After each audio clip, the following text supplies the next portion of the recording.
11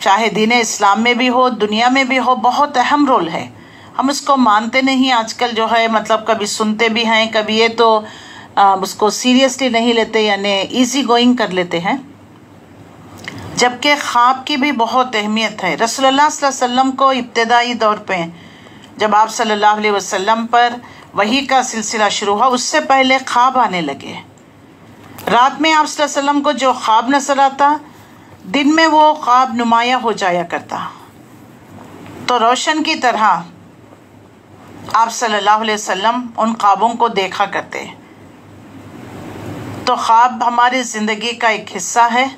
رحمانی خواب یہ ابھی بھی وحی کا 24واں حصہ ہے، جس کبھی کسی نیک یعنی متقی پرہیزگار لوگوں کو نیک خواب آتے ہیں، کوئی خواب دکھا دیا جاتا ہے، اور علم کے اعتبار سے کوئی بات بتائی جاتی ہے، دودھ دیکھا جاتا ہے یا کوئی سفید چیز، تو یہ علم کی علامت ہے. تو لہٰذا یہاں پر علم سیکھنا، کیونکہ رسول اللہ صلی اللہ علیہ وسلم کا دور کیسا دور ہے؟ علم کا دور ہے. اب یہ معجزات والا دور نہیں ہے. آپ صلی اللہ علیہ وسلم کو جو علمی معجزہ دے دیا گیا ہے، اس معجزے کے ساتھ آپ صلی اللہ علیہ وسلم کو تا قیام قیامت تک، رہتی دنیا تک کے لیے یہ معجزہ ایک علمی معجزہ ہے. اس کے ذریعے انسان کو اللہ کے کلام تک پہنچانا ہے، اللہ کے کلام کو لوگوں تک پہنچانا ہے. یہ معجزہ اللہ کے نبی صلی اللہ علیہ وسلم کو دے دیا گیا. تو ہمیں اس کے ذریعے سے لوگوں کو تبلیغ بھی کرنی ہے، دعوت بھی کرنی ہے، لوگوں کو اس قرآن کی طرف بلانا ہے. تو اس کے لیے ہمیں قرآن کا پڑھنا، قرآن کا سمجھنا بہت ضروری ہے.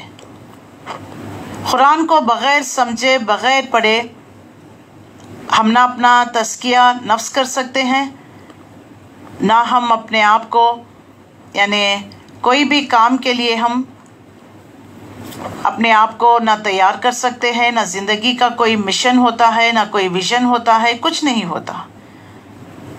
تو لہٰذا ہمارے لیے ضروری کیا ہے کہ اس قرآن کے ذریعے قرآن کو تھامنا ہے، قرآن کو اپنی زندگیوں کا مقصد بنانا ہے. اور قرآن ہماری زندگیوں میں جب تک رہے گا، دل کی سکینت ہوگی.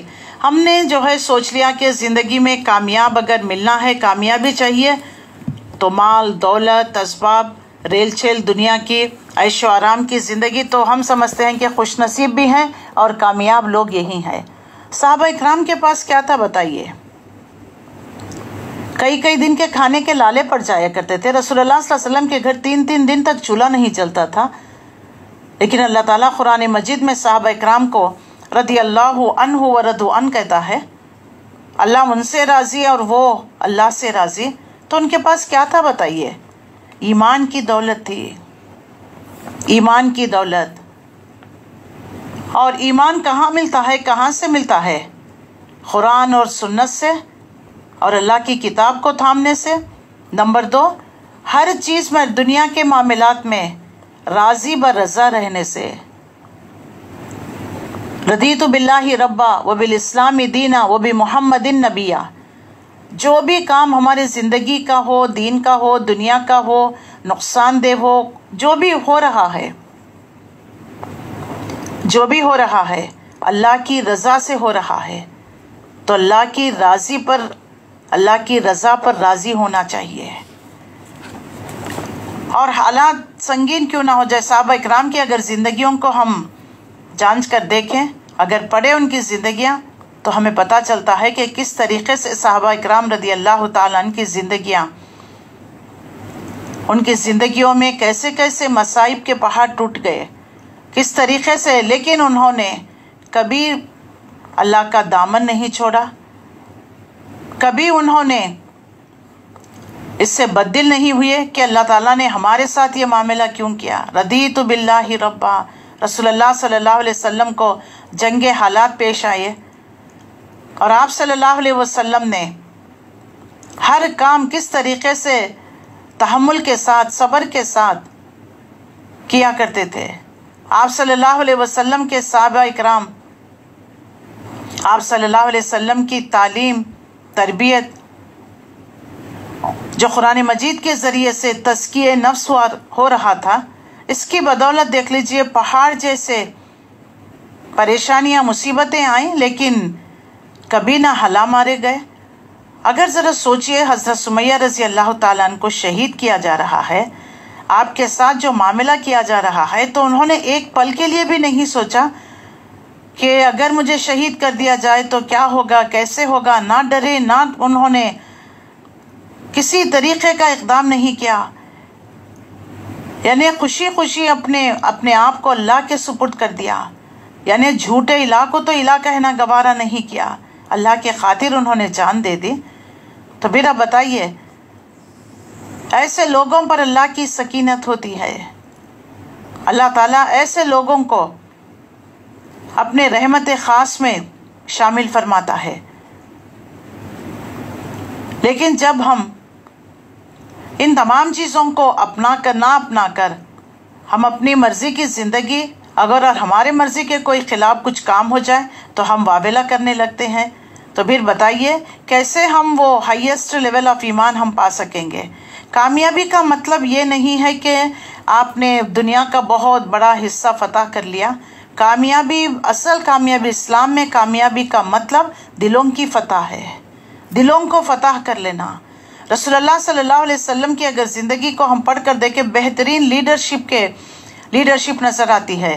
کس طریقے سے نبی کریم صلی اللہ علیہ وسلم ایک بہترین قائد اعظم رہے، کس طریقے سے آپ صلی اللہ علیہ وسلم نے اپنے صحابہ کی ٹریننگ کی ہے قرآن کے مطابق، اور صحابہ اکرام رضی اللہ تعالی عنہ بھی رسول اللہ صلی اللہ علیہ وسلم کی ہر بات پر سمعنا و اطعنا، ہم نے سنا اور ہم نے اطاعت کی۔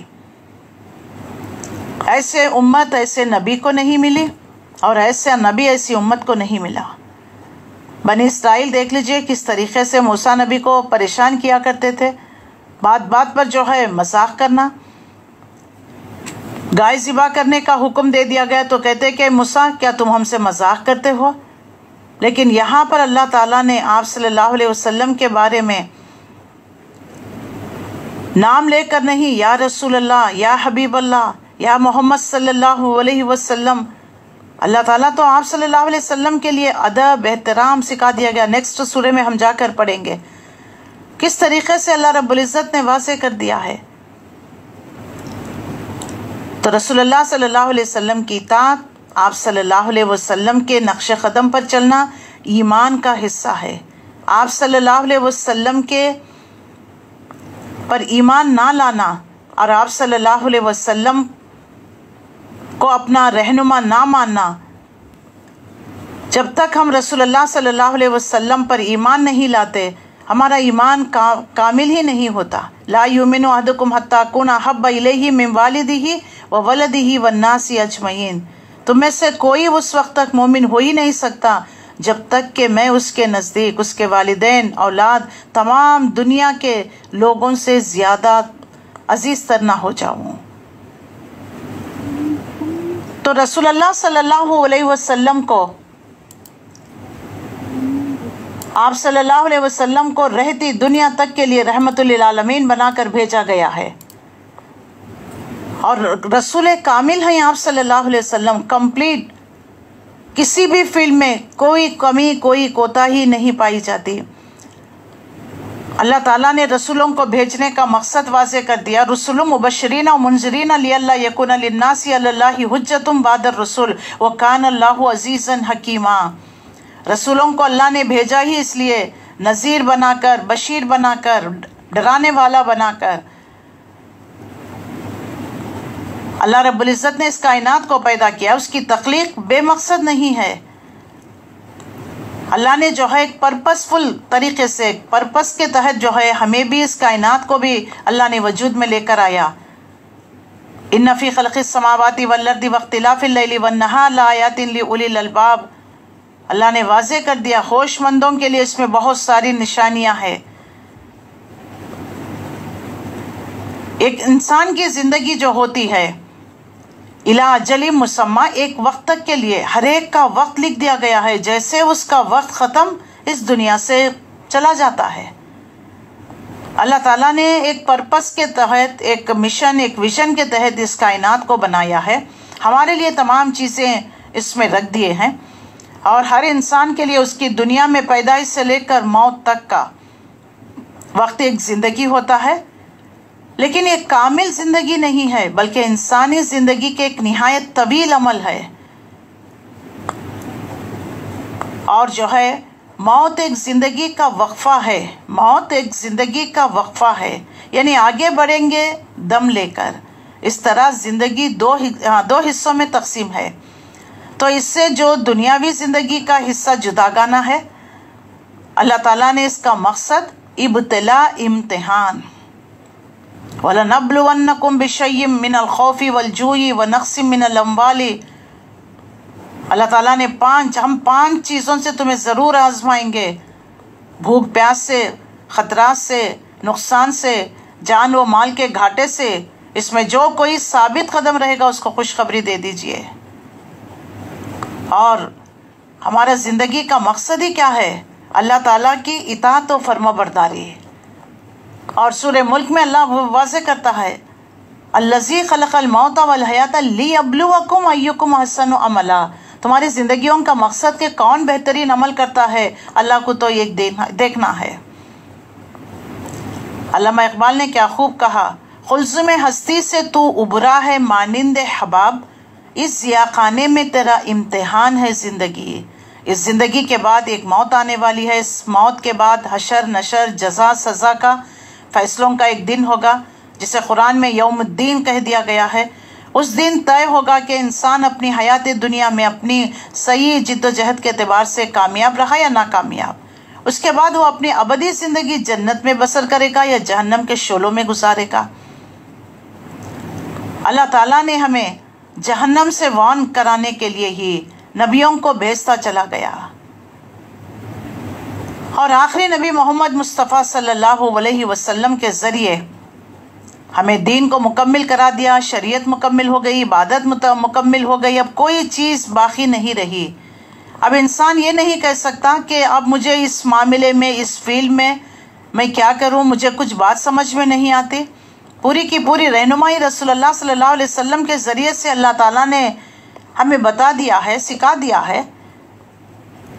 اور ہم یہ نہیں کہہ سکتے کہ ہمیں اس بارے میں اس مسئلے کا حل نہیں مل رہا ہے. ڈوز اینڈ ڈونٹس واضح کر دیے گئے ہیں. قرآن جو ہے اسلام کا آئینہ ہے، یعنی اگر اسلام کے مطابق زندگی گزارنا ہے، اللہ کی رضا پر راضی رہنا ہے، تو قرآن تھام لینا ہے. اللہ تعالیٰ نے رسول اللہ صلی اللہ علیہ وسلم کا بعثت کا مقصد واضح کر دیا. قرآن مجید میں 3 مقامات پر آتا ہے: سورہ فتح، سورہ صف اور سورہ توبہ. هو الذی ارسل رسولہ بالہدی ودین الحق لیظہرہ علی الدین کلہ وکفی باللہ شہیدا. یہ سورہ فتح 28 آج انشاءاللہ ہم پڑھیں گے. هو الذی ارسل رسولہ بالہدی ودین الحق لیظہرہ علی الدین کلہ، یہ سورہ صف میں آیا، اور ایک جگہ سورہ توبہ میں بھی آیا ہے. تو وہی ہے اللہ جس نے بھیجا اپنے رسول کو ہدایت کے ساتھ دین حق دے کر، تاکہ غالب کر دے اس کو پورے کے پورے دین پر، اور کافی ہے اللہ بطور گواہ. تو بعثت کی امتیاز رسول اللہ صلی اللہ علیہ وسلم. تمام انبیاء میں کیا فرق رہا ہے؟ تمام انبیاء آئے، رسول اللہ صلی اللہ علیہ وسلم کے لیے لفظ جو ہے رسولہ کا آیا ہوا ہے. اور اسی طریقے سے بقیہ انبیاء و رسول کی نسبت ان کی حیثیت کچھ دوسری ہے. آدم علیہ السلام سے لے کر محمد مصطفیٰ صلی اللہ علیہ وسلم تک جتنے بھی رسول آئے، جن کو بھی منصب رسالت پر سرفراز کیا گیا ہے، یہ سب اللہ کے چنندے ہی تھے، اللہ کی طرف سے ہی آئے ہیں. لیکن تمام انبیاء نے یا قومی کہا. اس کے برخلاف رسول اللہ صلی اللہ علیہ وسلم کی دعوت کیا تھی؟ یا ایھا الناس اعبدوا ربکم الذی خلقکم. اے نوع انسان، اپنے رب کی بندگی کرو، پرستش کرو جس نے تم کو پیدا کیا ہے. انی رسول اللہ الیکم خاصہ والی الناس کافہ. اے قریش کے لوگوں، میں اللہ کا رسول ہوں، تمہاری طرف بالخصوص بھیجا گیا ہوں، نوع انسانی کی طرف بالعموم بھیجا گیا ہوں، خاص عربوں کے لیے، عام نوع انسانی کے لیے. اور ایک جگہ آتا ہے وَمَا أَرْسَلْنَاكَ إِلَّا كَافَّةً لِلنَّاسِ بَشِيرًا وَنَذِيرًا، سورہ سبا میں آتا ہے. سورہ انبیاء وَمَا أَرْسَلْنَاكَ إِلَّا رَحْمَةً لِلْعَالَمِينَ. تو یہ سب آیتیں اس بات کی دلالت کرتی ہیں کہ اللہ کے رسول صلی اللہ علیہ وسلم کو اللہ نے دین حق دے کر بھیجا تاکہ اس دین کو تمام ادیان پر غالب کر دے. خدا جا کر اب الہدا ہو گیا ہے، دین جا کر الدین بن گیا ہے، مکمل کمپلیٹ ہو گیا ہے. اللہ تعالیٰ نے اس بات کو بھی واضح کر دیا تھا. اور ہمارا جو ہے پچھلی کتابوں پر، آسمانی کتابوں پر بھی ایمان ہے، تورات پر بھی ہے، انجیل پر بھی ہے، زبور پر بھی ہے، صحیفہ ابراہیم میں بھی ہے، لیکن ہم فالو کریں گے قرآن مجید کو. دوسری چیز جو رسول اللہ صلی اللہ علیہ وسلم لے کر آئے، ایک تو تھا آپ کو ہدایت. آپ صلی اللہ علیہ وسلم کے ذریعے سے آخری ہدایت کامل ہو گئی جو رسول اللہ صلی اللہ علیہ وسلم لے کر آئے. اس ہدایت نامہ کو تا قیام قیامت نافذ کرنا، لہٰذا اس کی حفاظت کا ذمہ اللہ نے خود لیا ہے. دوسری چیز جو رسول اللہ لے کر آئے، جو بھیجے گئے دین حق ہے، ایک نظام زندگی، چاہے انفرادی طور پر ہو اجتماعی طور پر ہو، ایک ایسا عدل والا نظام اجتماعی میں سب کے حقوق اور فرائض کا ایک نہایت معتدل متوازن نظام موجود ہے. عدل جسٹس پر، جس میں کوئی کسی کے ساتھ زیادتی نہیں کر سکتا. وہ میزان ہے جس میں سب کے حقوق فرائض متعین کر دیے گئے ہیں. اور اس کے بعد جو ہے رسول اللہ صلی اللہ علیہ وسلم نے اس دین کو نافذ کر کر بتا دیا. یہ نہیں کہا کہ اس پر عمل کر لیا جائے، بلکہ رسول اللہ صلی اللہ علیہ وسلم کا بعثت کا مقصد اس نظام عدل و قسط کو پورے کے پورے نظام زندگی پر غالب کریں، قائم کریں، نافذ کریں جو اللہ کی طرف سے نازل کیا گیا. لہٰذا دین حق کے غلبے کے لیے ہمیں رسول اللہ صلی اللہ علیہ وسلم ایک عظیم انقلاب، آپ صلی اللہ علیہ وسلم کا جد و جہد ہمیں نظر آتا ہے. ایک مکمل انقلاب، بلکہ تاریخ انسان کا عظیم ترین انقلاب ہے جو رسول اللہ صلی اللہ علیہ وسلم نے برپا کیا. یہ ایسا انقلاب بغیر خون ریزی کے، یعنی کسی پر جو ہے اپنی مفاد کے لیے کبھی کسی پر چڑھائی نہیں کیا. رسول اللہ صلی اللہ علیہ وسلم نے کفر کو مٹانے کے لیے، ظلم کے خاتمے کے لیے آپ صلی اللہ علیہ وسلم نے 23 سال کے مختصر عرصے میں عرب کے گوشے گوشے تک توحید کا پرچم لہرایا. اور آپ صلی اللہ علیہ وسلم نے اس دین کو نافذ کر کر بتا دیا. اور آپ صلی اللہ علیہ وسلم رہتی دنیا تک کے لیے رحمت للعالمین بنا کر بھیجے گئے. آپ کامل رسول ہیں، تو لہٰذا رسول اللہ صلی اللہ علیہ وسلم کے، اگر ہمیں رسول اللہ صلی اللہ علیہ وسلم کے ساتھ تعلق کو قائم رکھنا ہے، رسول اللہ صلی اللہ علیہ وسلم سے ہمارے تعلق کی بنیاد کیا ہے؟ آپ صلی اللہ علیہ وسلم پر ایمان لے کر آنا. 157 سورہ اعراف کی آیت ہے، کیونکہ رسول اللہ صلی اللہ علیہ وسلم پر اطاعت جو ہے ہمارا ایمان کا حصہ ہے. آج اسی چیز کو جو ہے مس کیا جا رہا ہے. اگر اللہ کے رسول کے بات مانے نہ مانے تو کیا فرق پڑے گا؟ ہمارے لیے قرآن کافی ہے، ہمارے لیے اللہ کا حکم کافی ہے؟ نہیں. اللہ کے رسول صلی اللہ علیہ وسلم جو دے وہ لے لے، جس سے منع کر دیا گیا اس سے رک جاؤ. وہ سورہ حشر میں اللہ نے واضح کر دیا. قرآن مجید تھیوری تو رسول اللہ کی زندگی پریکٹیکل ہے. تو جتنا ہم رسول اللہ صلی اللہ علیہ وسلم سے تعلق وابستہ کریں گے اتنا ہم اللہ کے قرب حاصل کریں گے.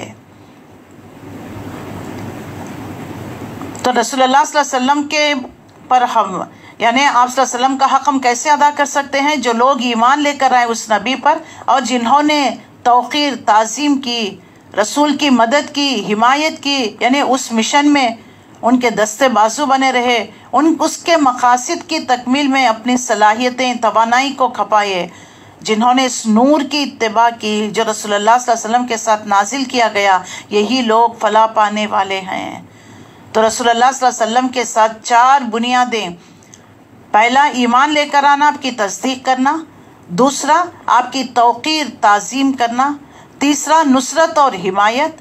چوتھا جو نور ہدایت یعنی قرآن مجید جو نازل ہوا ہے اس کی پیروی کرنا. اور اپنی زندگی کے ہر عمل کے لیے آپ صلی اللہ علیہ وسلم کے طریقے کو اپنا لینا، آپ صلی اللہ علیہ وسلم کی سے رہنمائی حاصل کرنا. اور ایمان کا مطلب کیا ہے؟ اقرار باللسان اور تصدیق بالقلب. تو اسی طریقے سے اللہ تعالیٰ نے نبی صلی اللہ علیہ وسلم کو آخری نبی بنایا، اور ایسی بہترین امت آپ صلی اللہ علیہ وسلم کے ذریعے سے تشکیل میں آئی، جو صحابہ جن کو ہم کہتے ہیں، ان کا ذکر اللہ تعالیٰ نے تورات اور انجیل میں بھی واضح کیا ہے، ان کی خوبیوں کو واضح کیا ہے کہ کیسے ہیں، ان کی خوبیاں کیا ہے۔ رسول اللہ صلی اللہ علیہ وسلم پر جان فدا کرنے والے، جہاں آپ صلی اللہ علیہ وسلم کا پسینہ وہاں اپنا خون بہانے کے لیے تیار۔ آپ صلی اللہ علیہ وسلم جب وضو کرتے تو پانی چھپٹنے کے لیے صحابہ اکرام دوڑ لگایا کرتے۔ صحابہ کی محبت، اطاعت، فرما برداری کیسی تھی، اسی لیے وہ کامیاب ہو گئے۔ صحابی کا مطلب کیا ہے؟ دوست، ساتھی، اور اس کی جمع اصحابہ بھی کہتے ہیں، صحابہ بھی کہتے ہیں۔ صاحب کا مطلب ہوتا ہے دوست یا ساتھی، لیکن قرآن اور سنت میں صحابی سے مراد رسول اللہ صلی اللہ علیہ وسلم کے وہ ساتھی ہیں جو آپ پر ایمان لائے، آپ کی زیارت کی، ایمان کی حالت میں دنیا سے رخصت ہوئے۔ صحابی کا لفظ رسول اللہ صلی اللہ علیہ وسلم کے ساتھیوں کے لیے ہی خاص ہے، لہٰذا اب یہ لفظ کوئی دوسرا شخص اپنے ساتھیوں کے لیے استعمال نہیں کر سکتا۔ صحابی واحد ہے اور اس کی جمع اصحاب بھی ہے، صحابہ بھی ہے، اور ان کی جو ہے فضیلت، ان کی عظمت، ان کی فضیلت کے بارے میں اللہ تعالیٰ نے خود قرآن مجید میں بھی واضح کر دیا ہے، اور صحابہ اکرام رضی اللہ تعالیٰ عنہ کی مقدس جماعت اس روئے زمین پر رسول اللہ کے زمانے سے لے کر ابد تک پیدا ہونے والی تمام مخلوق انبیاء کرام کے بعد سے افضل و اعلیٰ ہے۔ ان کی فضیلت کو، ان کی عظمت صحابہ اکرام رضی اللہ تعالیٰ عنہ کو ہی حاصل ہے۔ اللہ تعالیٰ نے انہیں دنیا میں ہی مغفرت، جنت، اپنی رضا کی ضمانت بھی دے دی ہے۔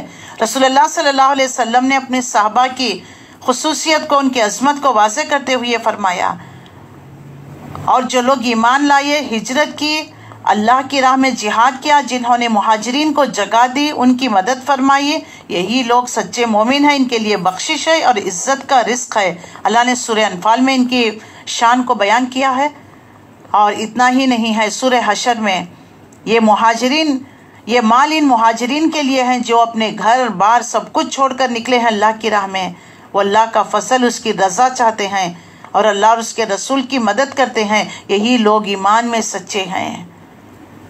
اللہ تعالیٰ نے جو ہے ان کی بارے میں قرآن مجید میں بہت سارے، قرآن مجید کی آیتوں میں دلالت کرتی ہے۔ رسول اللہ صلی اللہ علیہ وسلم نے اپنے صحابہ کی عظمت کو واضح کرتے ہوئے فرمایا، کوئی شخص احد کے پہاڑ کے برابر بھی سونا خرچ کر دے تو صحابہ اکرام کے ایک مد، ایک سا یعنی قریباً 500 گرام یا نصف مد جو ہوتا ہے، اس کے برابر بھی نہیں پہنچ سکتا۔ مسلم نے روایت کیا ہے، اور آپ صلی اللہ علیہ وسلم نے فرمایا، میرے زمانے کے لوگ یعنی صحابہ اکرام سب سے افضل ہیں۔ مسلم نے روایت۔ آپ صلی اللہ علیہ وسلم کا ارشاد ہے، تمام مہاجرین صحابہ اکرام رضی اللہ تعالیٰ فرشتوں سے افضل ہیں۔ آپ صلی اللہ علیہ وسلم نے فرمایا، قیامت کے روز مہاجرین صحابہ اکرام سونے کے ممبر پر جلوہ افروز ہوں گے۔ ابن حبان نے اس کو روایت کیا، اور آپ صلی اللہ علیہ وسلم نے فرمایا، انصار میرے قلب اور جگر ہیں، ان پر جو میرا حق تھا وہ انہوں نے ادا کر دیا، اب ان کا جو حق ہے یعنی جنت مجھ پر باقی ہے۔ بخاری نے روایت کیا۔ انصار کے حق میں یعنی مدینے والوں کے حق میں آپ صلی اللہ علیہ وسلم نے دعا فرمائی، یا اللہ انصار کو بخش دے، ان کی اولادوں کو بخش دے، ان کی اولاد کی اولادوں کو بخش دے، ان کی عورتوں کو بخش دے۔ ترمذی نے روایت کیا۔ عشرہ مبشرہ میں سے حضرت سعید بن زید فرماتے ہیں، اللہ کی قسم، کسی صحابی کا ایک غزوے میں شریک ہونا غیر صحابی کی ساری زندگی کے اعمال سے افضل ہے، خواہ اسے نوح علیہ السلام کے برابر عمر دی گئی ہو۔ مسند احمد نے اس کو روایت کیا ہے۔ عبداللہ بن عمر فرماتے ہیں، کسی صحابی کے رسول صلی اللہ علیہ وسلم کے ساتھ گھڑی بھر کی رفاقات غیر صحابی کی ساری زندگی کے نیک اعمال سے افضل ہے۔ ابن ماجہ نے روایت کیا۔ ایک اور حدیث میں حضرت عبداللہ بن مسعود فرماتے ہیں، اللہ تعالیٰ نے رسول اللہ کے بعد اپنے ساری مخلوق کے دلوں کو جانچا تو صحابہ کے دلوں کو ساری مخلوق کے دلوں سے بہتر پایا، انہیں اپنے نبی کا مددگار بنایا اور اللہ کے دین کی خاطر لڑے۔ مسند احمد نے اس کو روایت کیا ہے۔ تو قرآنی آیت حدیث سے مبارکہ سے یہ بات واضح ہوتی ہے صحابہ اکرام کی مقدس جماعت اللہ تعالیٰ کے وہاں روئے زمین کی ساری مخلوق سے افضل و اعلیٰ ہے۔ تاہم صحابہ کی عظمت اور فضیلت کا ٹھیک ٹھیک ہم اندازہ کرنے کے لیے ان کی دینی خدمات پر اگر نظر ڈالیں اور ان کی زندگیوں کو پڑھ کر دیکھیں تو ہمیں پتہ چلے گا کہ وہ اللہ کے دین کی خاطر رسول اللہ صلی اللہ علیہ وسلم سے محبت کا تقاضا اور رسول اللہ صلی اللہ علیہ وسلم کی بات کو کبھی بھی آپ صلی اللہ علیہ وسلم کے خلاف انہوں نے کوئی اقدام نہیں۔ تو اللہ تعالیٰ نے اس سورے میں نبی صلی اللہ علیہ وسلم نے جو ایک خواب دیکھا اس کے بارے میں ہمیں واضح جو ہے بخاری کی روایتوں سے پتہ چلتا ہے کہ رسول اللہ صلی اللہ علیہ وسلم نے 6 ہجری میں آپ نے ایک خواب دیکھا کہ آپ 1400 صحابہ کو لے کر یعنی کعبے کی زیارت کے لیے یعنی عمرہ کے لیے گئے ہیں۔ تو نبیوں کا خواب سچ ہوتا ہے، تو لہٰذا نبی صلی اللہ علیہ وسلم نے اعلان کر دیا جو کوئی عمرہ کرنا چاہتا ہے تو وہ نبی صلی اللہ علیہ وسلم کے ساتھ نکل پڑے۔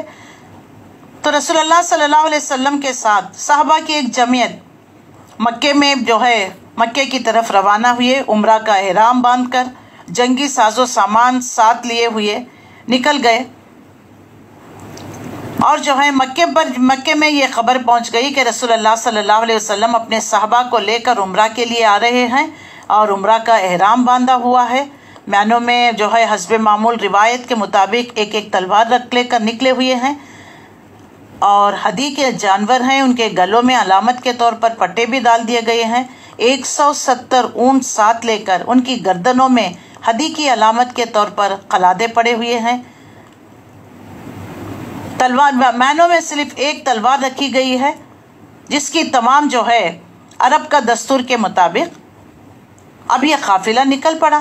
اس وقت مکے اور مدینے کے تعلقات کی جو نوعیت تھی عرب کا بچہ اچھی طرح جانتا تھا۔ ابھی پچھلے ہی سال شوال 5 ہجری میں قریش کے عرب کے قبائل اور قریش نے متحد ہو کر طاقتیں جمع کر مدینے پر چڑھائی کی تھی۔ نتیجہ کیا ہوا؟ ان کو منہ کی کھانا پڑی، واپس لوٹ کر چلے گئے۔ رسول اللہ صلی اللہ علیہ وسلم نے اتنے بڑے قافلے کے ساتھ اپنے خون کے پیاسے دشمنوں کی گھر کی طرف روانہ ہوئے تو پورے عرب کی نگاہ میں اس عجیب سفر کی طرف مرکوز ہو گئے کہ یہ دشمنوں کے گھر میں جا رہے ہیں، حالانکہ ابھی یہ واقعہ ہوا ہے کچھ عرصہ پہلے ہی، اور یہ سب دشمن ہیں آپ کی جان کے، آپ کے خون کے، اور صحابہ کرام جنہوں نے ہجرت کر مدینے کی طرف روانہ ہو گئے ہیں، لیکن اسلام کی خاطر اللہ کے گھر کی طرف یعنی احرام باندھ کر نکلے ہوئے ہیں۔ صرف ایمان دلوں میں تھا، کوئی عداوت دشمنی نہیں تھی۔ اور یہاں پر قریش کے لوگوں کو رسول اللہ صلی اللہ علیہ وسلم کا اس اقدام نے بڑا سخت پریشانی میں ڈال رکھا۔ ذی قعدہ کا مہینہ تھا، ان حرام مہینوں میں سے تھا جو صدیوں سے عرب کے رواج میں تھا، حج و زیارت کے لیے جو ہے محترم سمجھا جاتا۔ 4 مہینے محترم احترام جو کیا جاتا، ذی قعدہ، ذی الحجہ، محرم اور رجب کا مہینہ، یعنی حرمت والے مہینے، اس میں جنگ و جدال، لڑائی جھگڑا نہیں کیا جاتا۔ اب لوگ جو ہے رجب کے مہینے میں عمرہ کے لیے آیا کرتے اور ذی قعدہ ذی الحجہ میں تو حج کے لیے آیا کرتے۔ تو جیسے رسول اللہ صلی اللہ علیہ وسلم اس 1400 صحابہ کے قافلے کو لے کر نکل پڑے، اب یہاں پر کفار مشرکین کو یہ جیسے بات پتہ چل گئی، انہوں نے سوچا کہ کسی نہ کسی طریقے سے کوئی نہ کوئی ہیلا بہانہ کر رسول اللہ صلی اللہ علیہ وسلم یہ جو صحابہ کی جمعیت کو لے کر آ رہے ہیں انہیں روک دیا جائے۔ تو رسول اللہ صلی اللہ علیہ وسلم جب اس قافلے کو لے کر آگے بڑھے اور صلح حدیبیہ ذوالحلیفہ پہنچ کر سب نے عمرے کا احرام باندھ لیا۔ قربانی کے لیے 170 اونٹیں ساتھ لے کر آئے ہوئے تھے۔ اب جیسے جو ہے احرام باندھ کر ابھی مکے کی طرف روانہ ہی ہونے والے تھے، بنو کعب کے ایک شخص کو جو نبی صلی اللہ علیہ وسلم نے مخبر کی حیثیت سے اس کو آگے بھیجا، CID کی حیثیت سے کہ جا کر دیکھو کہ قریش مکہ کیا سوچ رہے ہیں۔ وہ قریش کے ارد گرد ان کی نقل و حرکات سے آپ صلی اللہ علیہ وسلم کو بر وقت اطلاع دے دے۔ جب آپ صلی اللہ علیہ وسلم عسفان پہنچے، یہ عسفان کا علاقہ 8 میل کے فاصلے پر مکہ ہے، یعنی مکے سے 8 میل کے فاصلے پر عسفان کے علاقے پر آپ نے پڑاؤ ڈالا تھا۔ تو قریش کو اطلاع ہو گئی، تو یہ پوری تیاری کے ساتھ ذی طوا کے مقام پر آ کر آپ صلی اللہ علیہ وسلم کو روکنے کی کوشش کی۔ وہاں پر اس مقام پر پہنچ گئے اور خالد بن ولید جو انہوں نے 200 سواروں کے ساتھ ابھی وہ ایمان لے کر نہیں آئے، قراء الغمیم جس کو کہتے ہیں، وہاں پر آ کر رسول اللہ صلی اللہ علیہ وسلم ان کو آگے بھیجا کہ مسلمانوں کا راستہ روک دیا جائے۔ اور قریش کی چال یہ تھی کہ کسی نہ کسی طریقے سے رسول اللہ کے ساتھیوں سے چھیڑ چھاڑ کر ان کو اشتعال دلا دے اور اس پر لڑائی ہو جائے تو پورے ملک میں مشہور کر دے، دیکھو جی یہ لوگ تو اصل میں آئے تھے لڑنے کے لیے، مگر بہانہ انہوں نے عمرہ کا کیا تھا، یہ احرام محض دھوکہ دینے کے لیے باندھا گیا تھا۔ اس طریقے سے پروپیگیٹ کر دیا جائے۔ رسول اللہ صلی اللہ علیہ وسلم اطلاع پاتے ہی فوری راستہ بدل دیا اور ایک نہایت دشوار راستے سے، کٹھن راستے سے سخت مشقت اٹھا کر حدیبیہ کے مقام پر پہنچ گئے جو عین حرم کی سرحد پر واقع تھا۔ یہاں بنو خزاعہ کا سردار، بنو خزاعہ یہ وہ قبیلہ تھا رسول اللہ صلی اللہ علیہ وسلم کی پیدائش سے پہلے کعبۃ اللہ کی مجاوری جو کیا کرتا تھا۔ بنو خزاعہ کا سردار حدیل بن ورقہ یہ اپنے قبیلے کے چند آدمیوں کے ساتھ آپ صلی اللہ علیہ وسلم کے پاس آیا اور اس نے پوچھا کہ آپ کس غرض کے لیے آئے ہیں؟ تو آپ صلی اللہ علیہ وسلم نے فرمایا ہم کسی لڑنے کے غرض سے نہیں آئے ہیں، صرف بیت اللہ کی زیارت، اس کا طواف ہمارے پیش نظر ہے۔ یہی بات ان لوگوں نے جا کر قریش سردار کو بتا دی اور ان کو مشورہ دیا کہ یہ لوگ، ان کا راستہ روکنا ٹھیک نہیں ہے، یہ لوگ اللہ کے گھر کی زیارت کے لیے آئے ہوئے ہیں۔ لیکن قریش ضد میں اڑے ہوئے تھے۔ پھر انہوں نے جو ہے احابیش کا سردار حلیس بن علقمہ اس کو بھیجا رسول اللہ کے پاس، جا کر وہ بات کو سمجھائیں اور واپس ان کو بھیج دیں۔ سرداران قریش کا مقصد یہ تھا کہ رسول اللہ صلی اللہ علیہ وسلم اس کی بات نہ مانیں گے تو وہ ناراض ہو جا کر پلٹے گا اور پھر حابش کی پوری طاقت لے کر آ جائے گا۔ جب اس نے آ کر اپنی آنکھوں سے دیکھ لیا سارا قافلہ احرام باندھا ہوا ہے، ہدی کے اونٹ سامنے کھڑے ہوئے تھے جن کی گردنوں میں قلادہ پڑے ہوئے ہیں، یہ لوگ لڑنے کے لیے نہیں بلکہ بیت اللہ کا طواف کرنے کے لیے آئے ہیں، تو رسول اللہ صلی اللہ علیہ وسلم سے کوئی بات کیے بغیر ہی وہ مکے کی طرف پلٹ گیا۔ رسول اللہ صلی اللہ علیہ وسلم نے صحابہ سے کہا کہ دیکھو علقمہ آ رہا ہے، حلیس بن علقمہ بہت جذباتی انسان ہے، اس کے سامنے ہدی کے جانور صفے باندھ کر کھڑا کر دو، اور اس کے پیچھے صحابہ کو کھڑا کر دیا گیا احرام باندھے ہوئے۔ یہ منظر دیکھتے ہی بغیر بات چیت کیے کہ واپس چلا گیا۔ سردار نے قریش سے جا کر ان کو نصیحت کر دی کہ یہ جو تم کام کر رہے ہو صحیح نہیں ہے، لیکن قریش جو ہے ضد میں تھے۔ پھر انہوں نے قریش کی طرف سے جو ہے عروہ بن مسعود ثقفی وہ آیا، اس نے آپ صلی اللہ علیہ وسلم کے نزدیک بڑی اونچ نیچ سمجھا کر رسول اللہ صلی اللہ علیہ وسلم کو اس بات پر آمادہ کرنا چاہا، راضی کرنا چاہا کہ آپ مکے میں داخل ہونے کے ارادے سے باز آ جائیں۔ مکہ آپ نے اس کو بھی وہی جواب دے دیا، مگر آپ صلی اللہ علیہ وسلم نے اس کو بھی وہی جواب دے دیا۔ تو بنو خزاعہ کے سردار کو جو دیا تھا، ہم لڑائی کے ارادے سے نہیں آئے ہیں بلکہ بیت اللہ کی تعظیم کرنے کے لیے آئے ہیں، تعظیم کر کر ہم چلے جائیں گے۔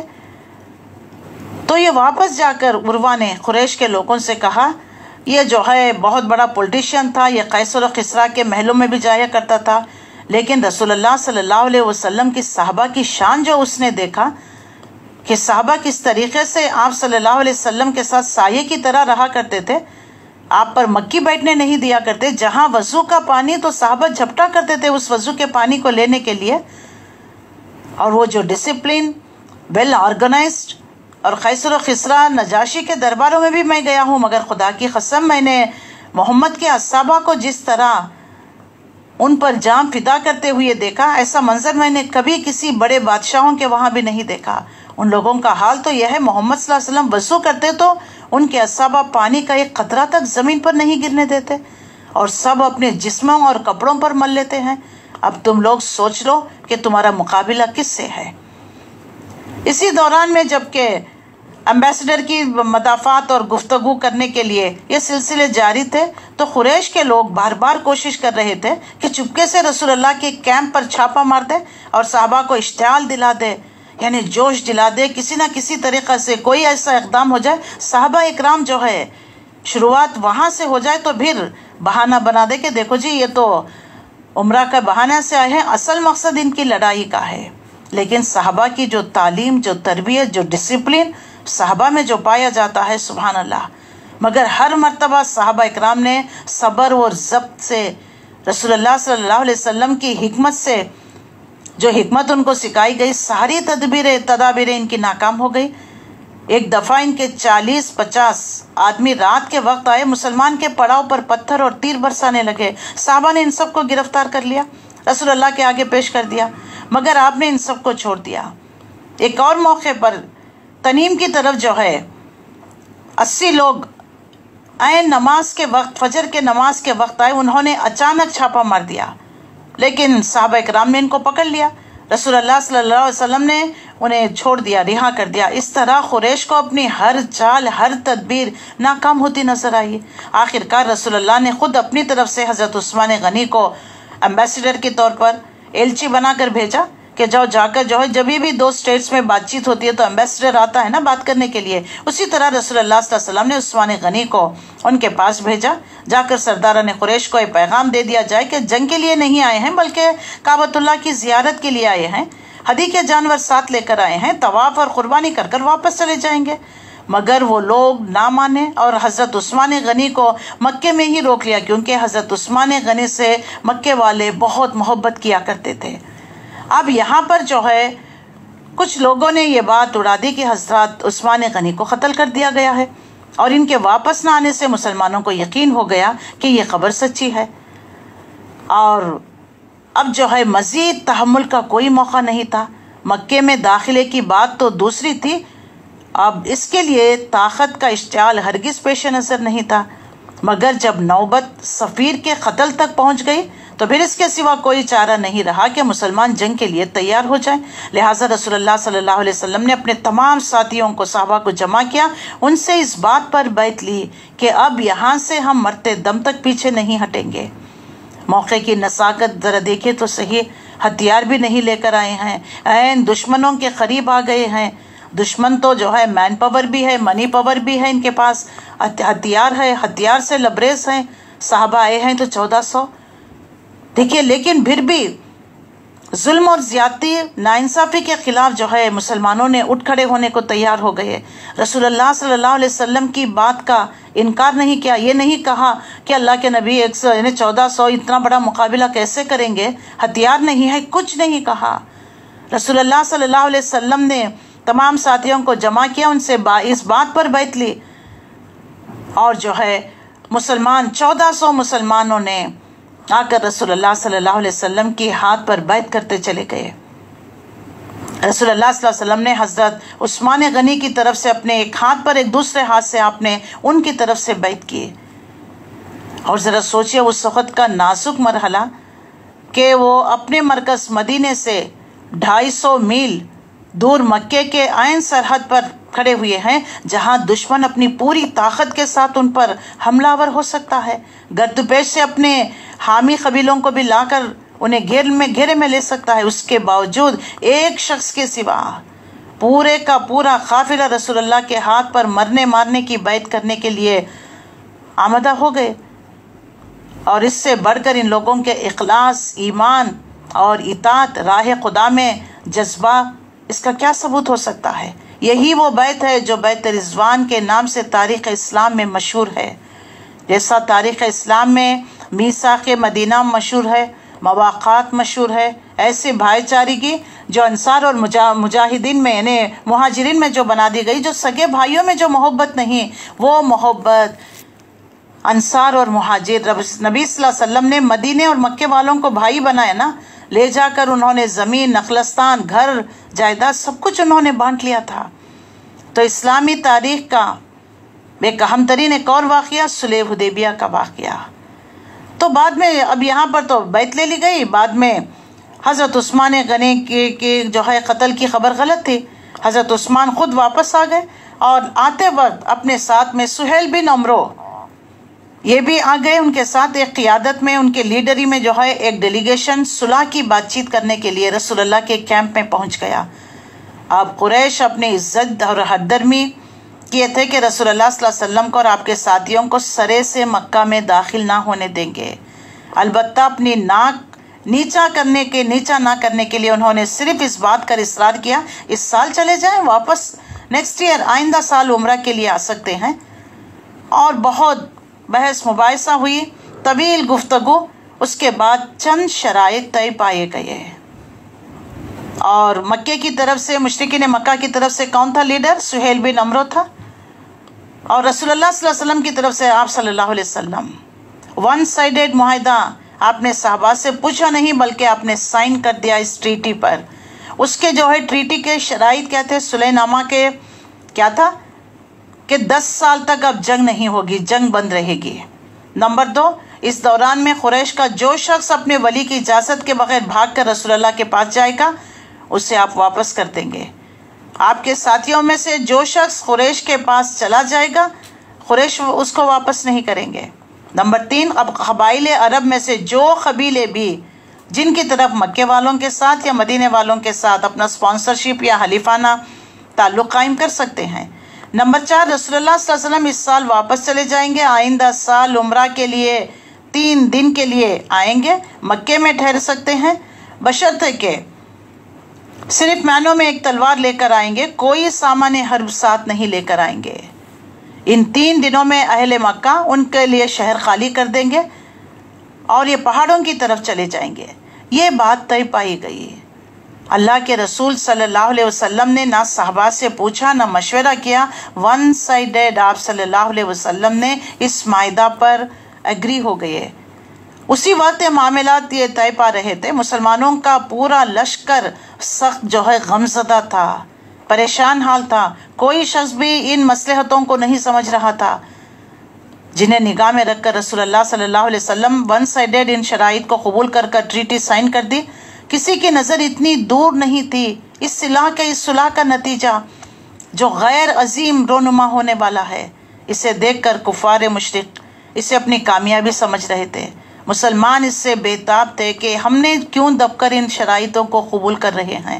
حضرت عمر، ان سے صبر نہ ہو سکا، آ گئے اور دل شکستہ اور یہ تمام چیزیں ان سے نہیں سہ سکے، ابو بکر کے پاس گئے رضی اللہ تعالیٰ عنہ کے پاس، کہنے لگے کیا رسول اللہ صلی اللہ علیہ وسلم اللہ کے رسول نہیں؟ کیا ہم مسلمان نہیں؟ کیا یہ لوگ مشرک نہیں؟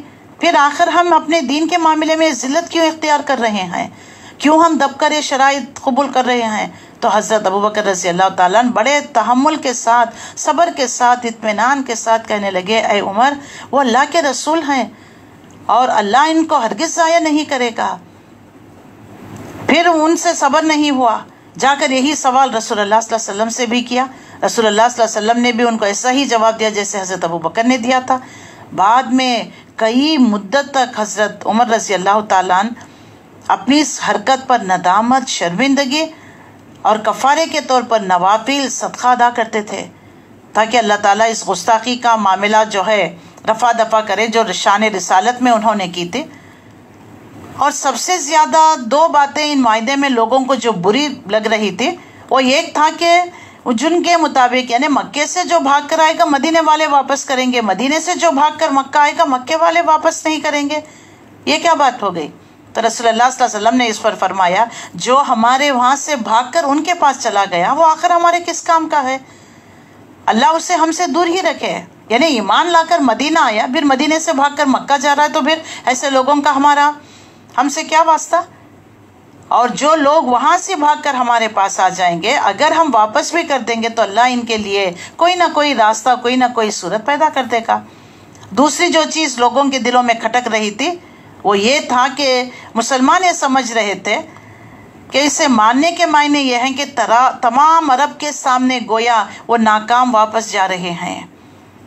یعنی مدینے سے تو نکلے تھے کہ احرام باندھے ہوئے، ہدی کے جانور لے کر، قلادے ڈالے ہوئے، اب بغیر احرام کر جانا مطلب یہ بہت بڑا یعنی ایک بات ہو گئی نا، یعنی شرمندگی ہو گئی کہ ہم نکل کر آئے تو تھے لیکن بغیر عمرہ کیے واپس جا رہے ہیں۔ اور یہ بھی اس سال نہیں اگلے سال. اور یہ ابھی واقعات، یہ تمام چیزیں بات چیت ہو ہی رہی تھی اور جلدی پر تیل کا کام اس واقعے نے کیا تھا. عین اسی وقت جب صلح کا معاہدہ ابھی تو وربلی ہوا تھا، لکھا پڑھی ہو رہی تھی. سہیل بن عمر کے بیٹے ابو جندل جو مسلمان ہو چکے تھے، لیکن ان کے گھر والوں نے، کفار مشرکین نے انہیں قید کر کر رکھا تھا. کسی نہ کسی طریقے سے وہ بھاگ کر رسول اللہ صلی اللہ علیہ وسلم کے کیمپ میں آ کر پہنچ گئے. ان کے پیروں میں بیڑیاں تھی، جسم پر جو ہے تشدد کے نشانات تھے، خون رس رہا تھا. اور انہوں نے رسول اللہ صلی اللہ علیہ وسلم سے فریاد کی، مجھے اس چنگل سے، ان لوگوں سے مجھے بچا کر آپ اپنے ساتھ لے کر چلیے، مجھے نجات دلا دیجیے. صحابہ اکرام کو ان کی حالت دیکھ ہی نہیں جا رہی تھی. اب یہ حالات دیکھ کر ضبط کرنا، صبر کرنا، تحمل کرنا بڑا مشکل ہو گیا. مگر سہیل بن عمر نے کہا کہ صلح نامہ تجویز ہو چکا ہے، مکمل ہو چکا ہے، شرائط ہمارے اور تمہارے درمیان طے ہو چکی ہیں، اس لیے اس لڑکے کو، یعنی مکے سے بھاگ کر جو مدینہ آئے گا مدینے والے واپس کر دیں گے. تو سہیل بن عمر نے کہا کہ اس لڑکے کو میرے حوالے کر دیجئے. تو رسول اللہ صلی اللہ علیہ وسلم نے بغیر کوئی دیر کیے، بغیر کوئی حجت کیے ابو جندل کو ان ظالموں کے حوالے کر دیا. اب یہ صحابہ سے سہا نہیں گیا کہ اللہ کے نبی نے کیوں ایسا کیا. اب صلح حدیبیہ سے فارغ ہو کر رسول اللہ صلی اللہ علیہ وسلم نے صحابہ سے فرمایا، اب قربانی کر کے سر کے بال منڈوا دو اور احرام کی پابندیوں سے آزاد ہو جاؤ. لیکن کوئی اپنی جگہ سے 1 انچ بھی نہیں ہلا، ٹس سے مس نہیں. رسول اللہ نے 3 مرتبہ حکم دیا، مگر صحابہ میں اس وقت رنج، غم، دل شکست کا ایسا شدید غلبہ تھا، انہوں نے اپنی جگہ سے ذرا بھی حرکت نہیں کی. رسول اللہ صلی اللہ علیہ وسلم کے دور رسالت میں یہ پہلا موقع کہ رسول اللہ نے کوئی حکم دے اور صحابہ اس کو نہ کرے، اس کو عمل کرنے میں نہ دوڑ پڑے. رسول اللہ صلی اللہ علیہ وسلم کو اس پر سخت صدمہ ہوا. آپ اپنے خیمے میں گئے، اس وقت آپ کے ساتھ ام المومنین حضرت ام سلمہ رضی اللہ تعالیٰ عنہ آپ کے ساتھ تھی. انہوں نے جو ہے یہ تمام ماجرہ بیان کیا. تو حضرت ام سلمہ نے کہا، اللہ کے نبی، وہ لوگ صدمے میں ہیں، غمزدہ ہیں. یہ نہیں کہ وہ آپ کی بات نہیں مانتے، نہ نہیں ماننا چاہتے ہیں، اللہ کے گھر کی زیارت کے لیے آئے ہیں، بغیر زیارت کرے جا رہے ہیں. یہ بات ان کے دلوں میں بیٹھ گئی ہے، غمزدہ ہے. آپ صلی اللہ علیہ وسلم خود باہر جائیے، آپ تشریف جا کر خود اپنا اونٹ ذبح کریے، حجام کو بلا کر اپنا سر منڈوا لیجیے. آپ کا یہ عمل دے کر یہ خود بخود کرنے لگیں گے. اللہ کے نبی صلی اللہ علیہ وسلم جن پر آسمان سے وحی آتی ہے، اگر ایک دعا کر دے تو اللہ تعالیٰ مسئلے کا حل بتا دیتا. لیکن اس کے باوجود رسول اللہ صلی اللہ علیہ وسلم اپنے زوجہ محترمہ سے سوال، یعنی اس بات کے بارے میں پوچھا، ڈسکس کیا، تو انہوں نے کتنا بہترین مشورہ دیا. تو اس سے یہ بھی پتہ چلتا ہے کہ اللہ کے رسول صلی اللہ علیہ وسلم رسول ہونے کے باوجود بیویوں کو، عورتوں کو اہمیت دیا کرتے تھے، ان کے مشوروں کو مانا کرتے تھے، ان کی بات کو مان لیے. باہر گئے آپ صلی اللہ علیہ وسلم، آپ نے جو ہے اپنے اونٹ کو ذبح کر دیا، جو قربانی کے جانور لے کر گئے، حجام کو بلایا، اپنا سر منڈوا لیا، احرام کی پابندیوں سے آزاد ہو گئے. اب یہ عمل دیکھ کر صحابہ اکرام ٹوٹے ہوئے دلوں سے، غمزدہ دلوں سے اٹھ کر یہ عمل کی پیروی کرنے لگے اور سمجھ لیا کہ اب جو فیصلہ ہو چکا ہے اب اس میں بدلاؤ آنے والا نہیں. لہٰذا ایسا ہی ہوا. آپ کے فعل کو دیکھ کر، آپ کے عمل کو دیکھ کر صحابہ اکرام نے بھی قربانیاں کر لی، سر منڈوا لیا، بال ترشوا کر احرام سے نکل آئے، مگر دل ان کے غم سے بھرے ہوئے تھے. اس کے بعد جب یہ قافلہ حدیبیہ کی صلح کو اپنی شکست، ذلت سمجھتا ہوا مدینے کی طرف روانہ ہو گیا، اس وقت آپ صلی اللہ علیہ وسلم مکے کے تقریباً 25 میل کے فاصلے پر ایک مقام تھا سبحانہ. اس مقام پر جو ہے قرہ الغمیم کے مقام پر اللہ تعالیٰ نے یہ سورت نازل کی، جس نے مسلمانوں کو یہ بتا دیا صلح جس کو تم شکست سمجھ رہے ہو وہ دراصل فتح عظیم ہے، فتح مبین ہے. اس کے نازل ہونے کے بعد رسول اللہ نے مسلمانوں کو جمع کیا اور فرمایا، آج مجھ پر وہ چیز نازل ہوئی ہے جو میرے لیے دنیا اور مافیا سے زیادہ قیمتی ہے. پھر آپ صلی اللہ علیہ وسلم نے اس کی تلاوت فرمائی، خاص طور پر حضرت عمر کو بلا کر انہیں سنایا، کیونکہ وہ سب سے زیادہ رنجیدہ تھے. اگرچہ اہل ایمان تو اللہ تعالیٰ کا یہ ارشاد سن کر ہی مطمئن ہو گئے تھے، مگر کچھ زیادہ مدت ہی نہیں گزری تھی کہ صلح کے فوری بعد ایک ایک کر جو ہے ان پر یہ راز کھلتے چلے گئے، یہاں تک کہ کسی کو بھی اس کام میں، اس امر میں شک نہیں رہا کہ فی الواقع یہ صلح ایک عظیم الشان فتح ہے۔ اس میں پہلی مرتبہ عرب میں اسلامی ریاست کا وجود باقاعدہ تسلیم کیا گیا، یعنی مدینے کو ایک اسلامی ریاست، ایک اسٹیٹ کنسیڈر کر لیا گیا۔ اسی لیے تو جا کر انہوں نے ٹریٹی سائن کر لی۔ تو یہ بات بھی بتانا چاہتا تھا اللہ تعالیٰ کہ دیکھو اب تمہیں جو ہے ایک اسلامک مملکت، ایک اسلامی مملکت تمہاری بن چکی ہے، اسی لیے تو انہوں نے صلح کر لیا ہے۔ اور نمبر 2 جو ہے اگلے سال آنے کا حکم دے دیا گیا ہے، اور مسلمانوں کے لیے زیارت بیت اللہ کا حق تسلیم کر کے قریش نے اپنے آپ سے آپ کو یہ فرمان جاری کر دیا کہ اگلے سال آپ آ سکتے ہیں، 3 دن کے لیے تو ہم یعنی شہر کو آپ کے لیے کھلا چھوڑ دیں گے، اور جاتے وقت کسی کو لے کر نہیں جانا ہے۔ یہ تمام، اور 10 سال تک جنگ بند رہی۔ اس کے نتائج کیا ہوئے؟ جب 10 سال تک جنگ بند رہی ہونے کا معاہدہ ہو گیا تو مسلمانوں کو امن میسر آ گیا۔ اب وہ کھٹکا نہیں رہا کہ پتہ نہیں کب کون سا قبیلہ چڑھائی کرے گا، کون سا جو ہے قریش کب چڑھائی کر آئیں گے۔ انہوں نے عرب کے تمام اطراف و انواع میں پھیل کر اسی تیزی سے اسلام کو پھیلانے میں سرگرم ہو گئے، اور صلح حدیبیہ سے پہلے پورے 19 سال میں اتنے آدمی مسلمان نہیں ہوئے تھے جتنا اس کے بعد 2 سال کے اندر ہو گئے۔ یہ اس صلح کی برکت تھی جو صلح حدیبیہ کے موقع پر رسول اللہ صلی اللہ علیہ وسلم کے ساتھ جو صرف 1400 آدمی تھے، 2 ہی سال کے بعد جب قریش کے حد شکنی کے نتیجے میں رسول اللہ نے مکے پر چڑھائی کی تو 10,000 کا لشکر آپ کے ساتھ تھا، اور قریش کی طرف سے جنگ بند ہونے کے بعد رسول اللہ صلی اللہ علیہ وسلم کو ایک موقع مل گیا کہ آپ صلی اللہ علیہ وسلم نے اسلامی حکومت کو اچھی طرح مستحکم، ڈسپلن، ڈیڈیکیشن آرگنائز کرنے کے لیے اسلامی قانون کی پر اور مسلمانوں کو اس معاشرہ فراہم کرنے کے لیے ایک مکمل ضابطِ حیات دے دیا گیا، تہذیب، تمدن آپ نے بنا دیا۔ یہ وہی نعمت عظمیٰ ہے جس کے متعلق اللہ تعالیٰ نے سورہ مائدہ میں واضح کر دیا، آج میں نے تمہارے لیے تمہارے دین کو مکمل کر دیا، اپنی نعمت تم پر تمام کر دی، تمہارے لیے دین اسلام کو بحیثیت دین میں نے قبول کر لیا۔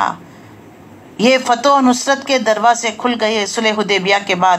قریش سے صلح کرنے کے بعد اب مسلمانوں کو اطمینان نصیب ہو جائے۔ اس کا فائدہ یہ ہوا کہ مسلمانوں نے عرب کے مڈل ایسٹ ان تمام علاقوں میں مختلف طاقتوں کو بآسانی سے مسخر کر لیا۔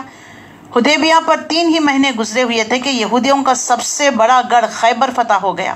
اس کے بعد فدق، وادی القریٰ، تائمہ، تبوک یہودیوں کی یہ بستیاں تھیں، کیونکہ 3 بنو قینقاع، بنو نذیر، بنو قریظہ کو نبی صلی اللہ علیہ وسلم نے جلاوطن کر دیا نا، یہ سب جا کر وہاں پر مرکز بنا کر خیبر میں فدق، وادی القریٰ، تائمہ، تبوک وہاں کے علاقوں میں رہنے لگے۔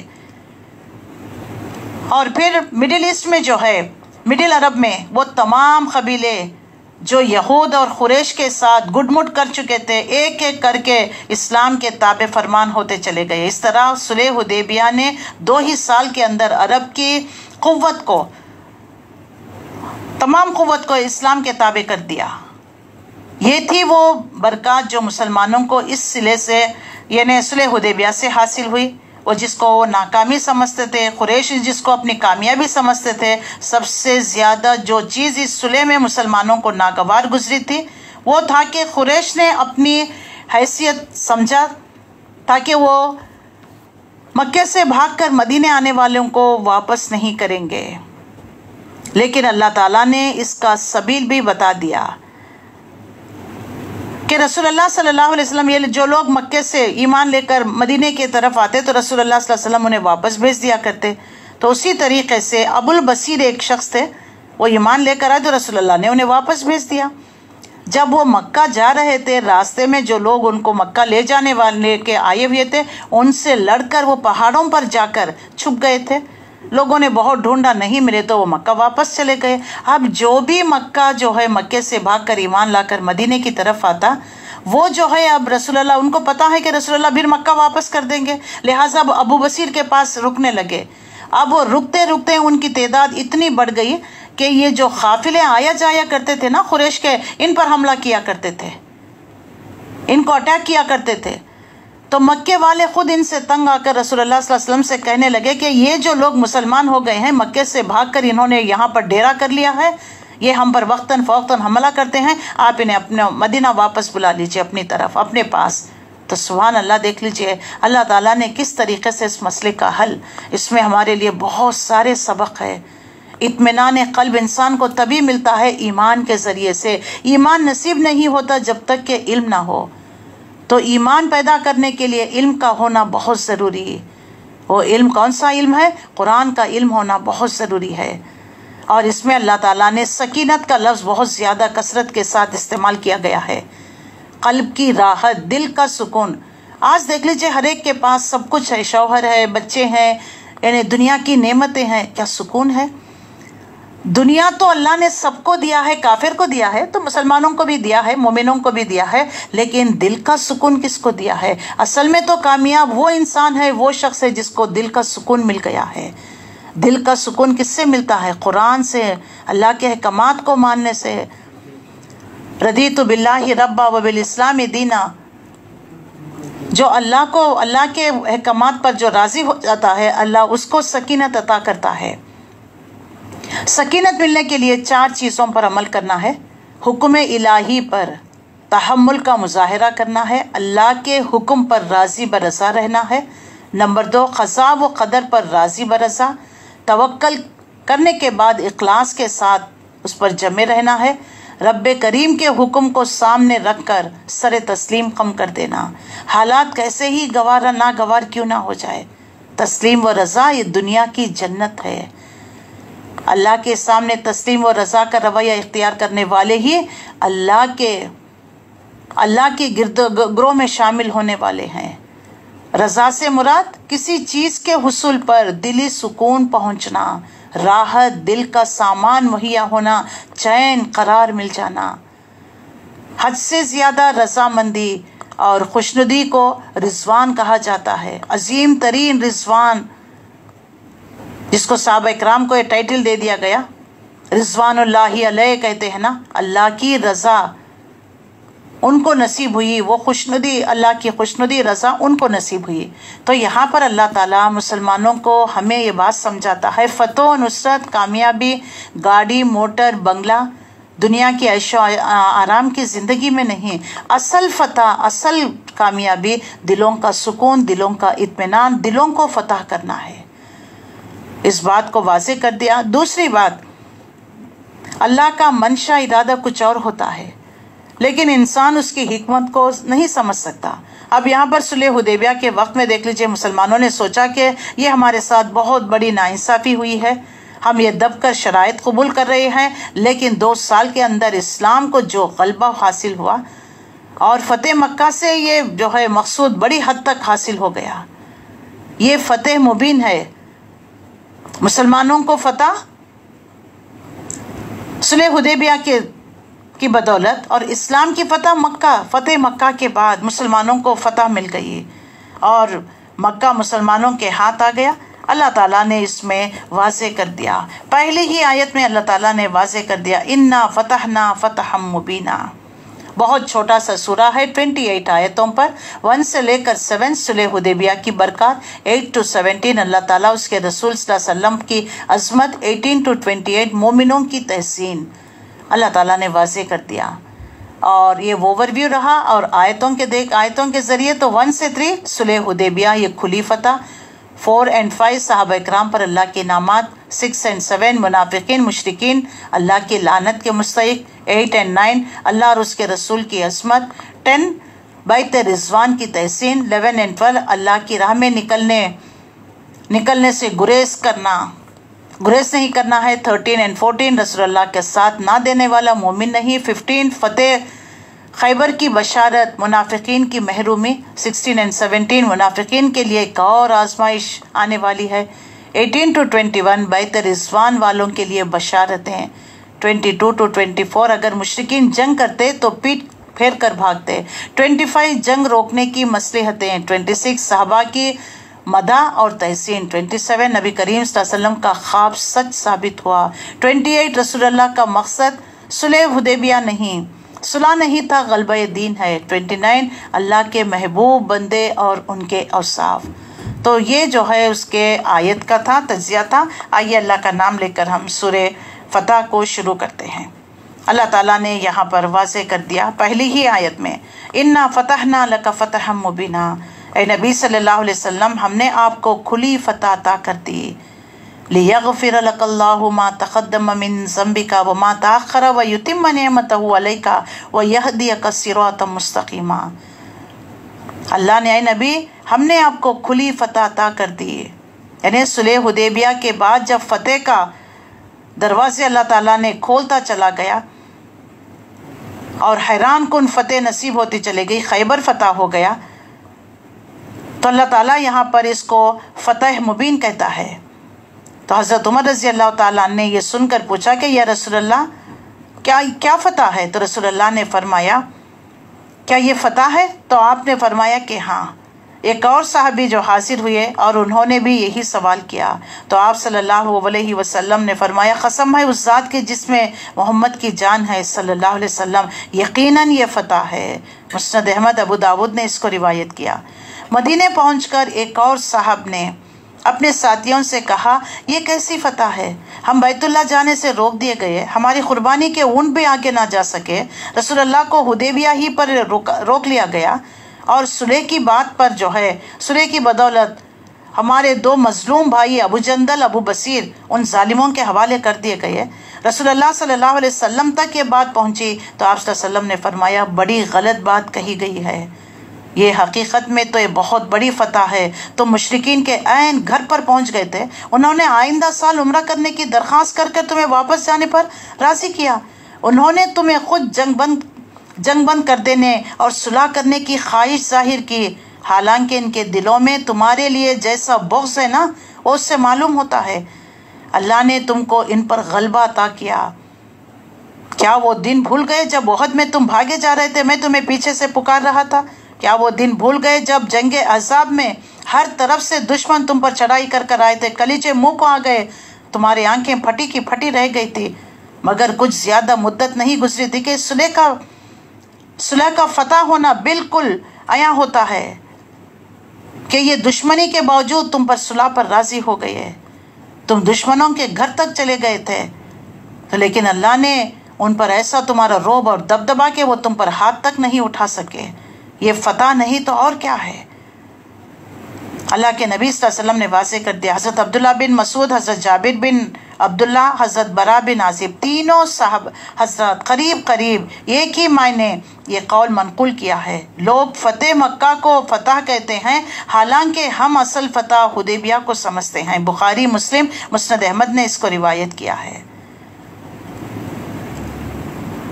تو اللہ تعالیٰ یہاں پر اس کو کھلی فتح قرار دے رہا ہے،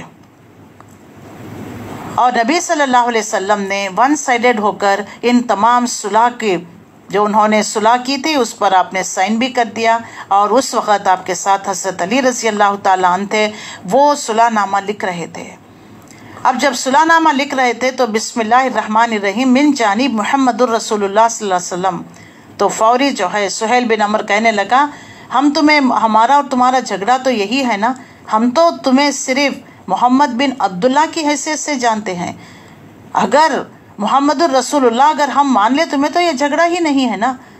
تو رسول اللہ صلی اللہ علیہ وسلم نے سے اصرار کرنے لگے کہ یہ محمد الرسول اللہ مٹا دیجئے، محمد ابن عبداللہ لکھائیے، لیکن حضرت علی کہنے لگے کہ میں آپ کا نام نہیں مٹاؤں گا، لیکن رسول اللہ صلی اللہ علیہ وسلم نے فرمایا کہ وہ جگہ بتاؤ جہاں تم نے میرا نام لکھا ہے، محمد الرسول اللہ۔ آپ نے وہاں پر میٹ کر محمد ابن عبداللہ لکھوایا۔ تو حضرت علی رضی اللہ تعالیٰ عنہ یہ صلح لکھ رہے تھے، لکھا پڑھی ہو گئی تھی، تو یہاں پر جو ہے رسول اللہ کی طرف سے فرمایا گیا کہ اللہ نے آپ کی ہر اگلی پچھلی کوتاہی معاف فرما دیا۔ اس لیے ان عام لفظوں میں یہ بات ظاہر ہوتی ہے کہ اللہ کے نبی صلی اللہ علیہ وسلم اس بنا پر صحابہ اکرام کو جو ہے یعنی عبادت میں غیر معمولی مشقتیں اٹھاتے ہوئے دیکھا تو عرض کیا کرتے تھے کہ اللہ کے نبی آپ کے تو اگلے پچھلے گناہ معاف ہیں، کیوں رات رات بھر کھڑے ہو کر آپ اتنی عبادت کرتے ہیں، آپ کے پیروں پر ورم آ جاتا۔ تو آپ صلی اللہ علیہ وسلم نے فرمایا افلا اکونا عبدن شکورا، کیا میں ایک شکر گزار بندہ نہ بنوں؟ تو جب کوئی نعمت ملتی ہے تو ہمیں شکر گزاری کے طور پر اللہ کا اور زیادہ ذکر، نماز، روزہ، جو قرآن کی تلاوت، جو ذکر ہے وہ ہمیں کرنا ہے۔ ہم کیا کرتے ہیں، نعمت ملنے کے بعد بس وہ جو پہلے ٹوٹی پھوٹی فرض نمازیں تھے نا وہ بھی چھوڑ دیتے ہیں، بس اب تو مسئلہ حل ہو گیا ہے نا۔ تو دیکھیے اللہ کے رسول صلی اللہ علیہ وسلم، اس لیے اللہ نے واضح فرما دیا لقد کان لکم فی رسول اللہ اسوۃ حسنہ، چاہے وہ موت کا موقع ہو، رنج و غم کا ہو، خوشی کا ہو، نعمت ملنے پر، نعمت چھن جانے پر، نبی کو دیکھا کرو آپ کا طرز عمل کیا رہا۔ نعمت کو مکمل کر دینے کا مطلب مسلمان اپنی جگہ ہر خوف، ہر مزاحمت، ہر بیرونی خدمات سے محفوظ ہو کر پوری طرح اسلامی تمدن، تہذیب، قوانین، احکامات کے مطابق زندگی بسر کرنے کے لیے آزاد ہو گئے۔ یہ انہیں طاقت اور قوت بھی مل گئی، اور اس کی بدولت نبی کریم صلی اللہ علیہ وسلم نے اطراف کے بادشاہوں کو خطوط لکھ کر بھیجنا شروع کر دیا۔ آمد و رفتار، کیونکہ امن ہو گیا، 10 سال تک جنگ نہیں ہوگی، تو اس سے جو ہے دین اسلام پھیلتا چلا گیا۔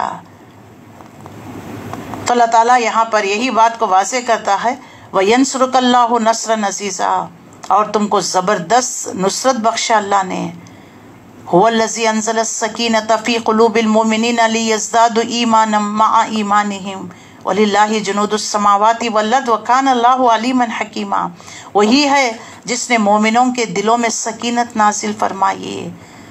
سکینت سکون، اطمینان، ثبات قلب کو کہتے ہیں۔ یہاں اللہ نے مومنوں کے دلوں میں اس کو نازل کیے جانے کو اس فتح کا یہ ایک اہم سبب قرار دے دیا گیا جو حدیبیہ کے مقام پر اسلام اور مسلمانوں کو نصیب ہوئی۔ اس وقت کے حالات پر تھوڑا سا غور کرے، یہ بات اچھی طرح معلوم ہوتی ہے کہ کس قسم کی سکینت تھی جو اس سے پورے زمانے میں مسلمانوں کے دلوں میں اتاری گئی، کیسے وہ اس فتح کا سبب بنی۔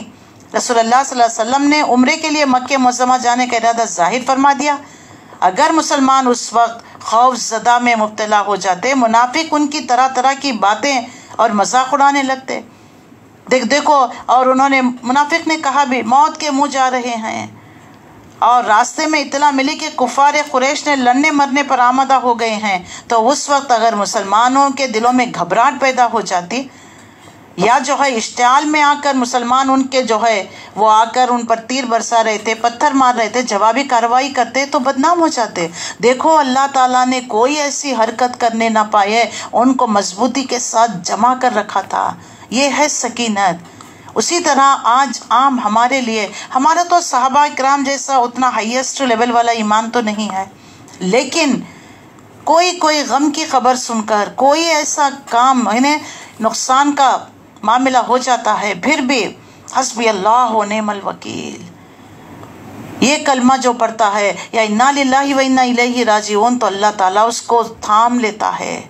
تو کوئی بھی جب کوئی غمزدہ خبر سنتے ہیں، کوئی بیڈ نیوز سنتے ہیں، فوری انا للہ و انا الیہ راجعون جو کلمات یہ پہلی مرتبہ پڑھے گا، اللہ اس کو تھام لے گا، اس کو صبر عطا کرے گا، سکینت، واویلا نہیں کرے گا، چیخ پکار اور اللہ سے ناشکری کے کلمات، اللہ کو کوئی نہیں ملا، بس ہمیں ہی مل گئے، ہمارے ساتھ ہی یہ معاملہ، اب ہم جی کر کیا کریں۔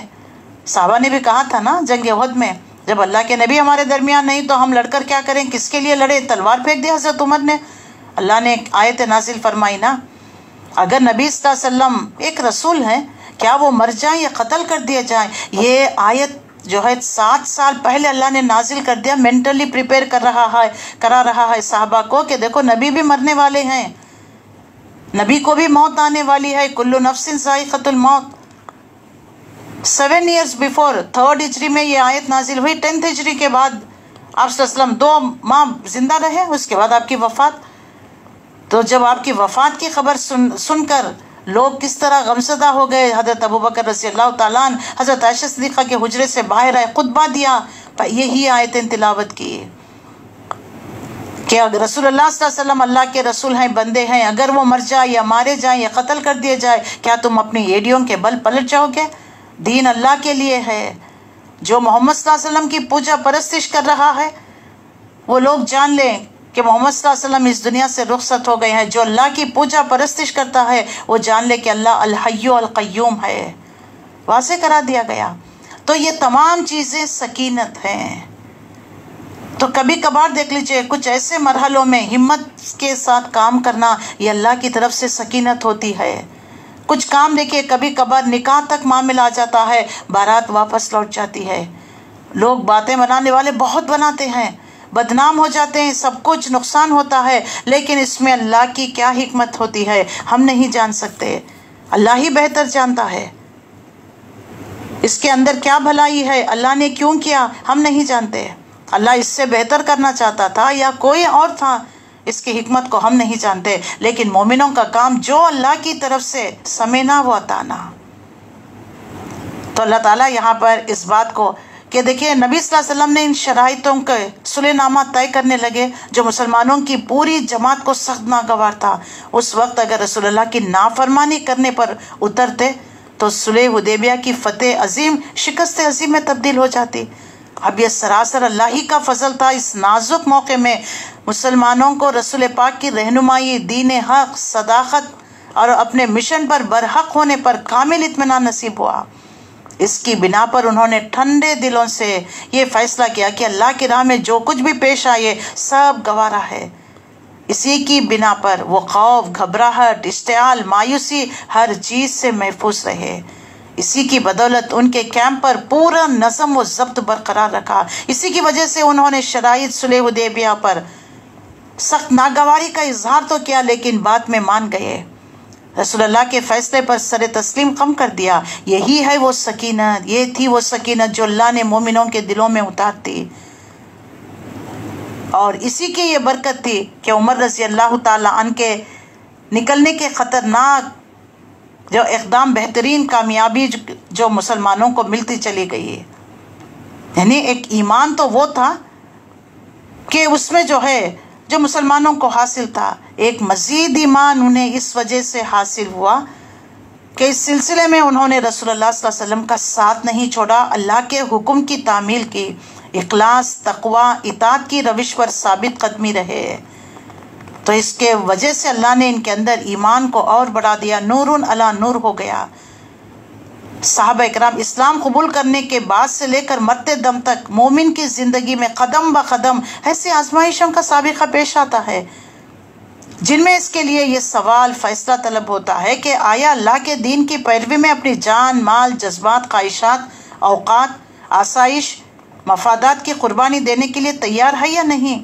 ایسی آزمائش کے موقع پر وہ قربانی کی راہ اختیار کرتا ہے، یعنی قربانی کی راہ اختیار کر اپنے ایمان کو ترقی اور جو ہے ایمان کو بڑھاتا ہے، ایمان کا بڑھنا نصیب ہوتا ہے۔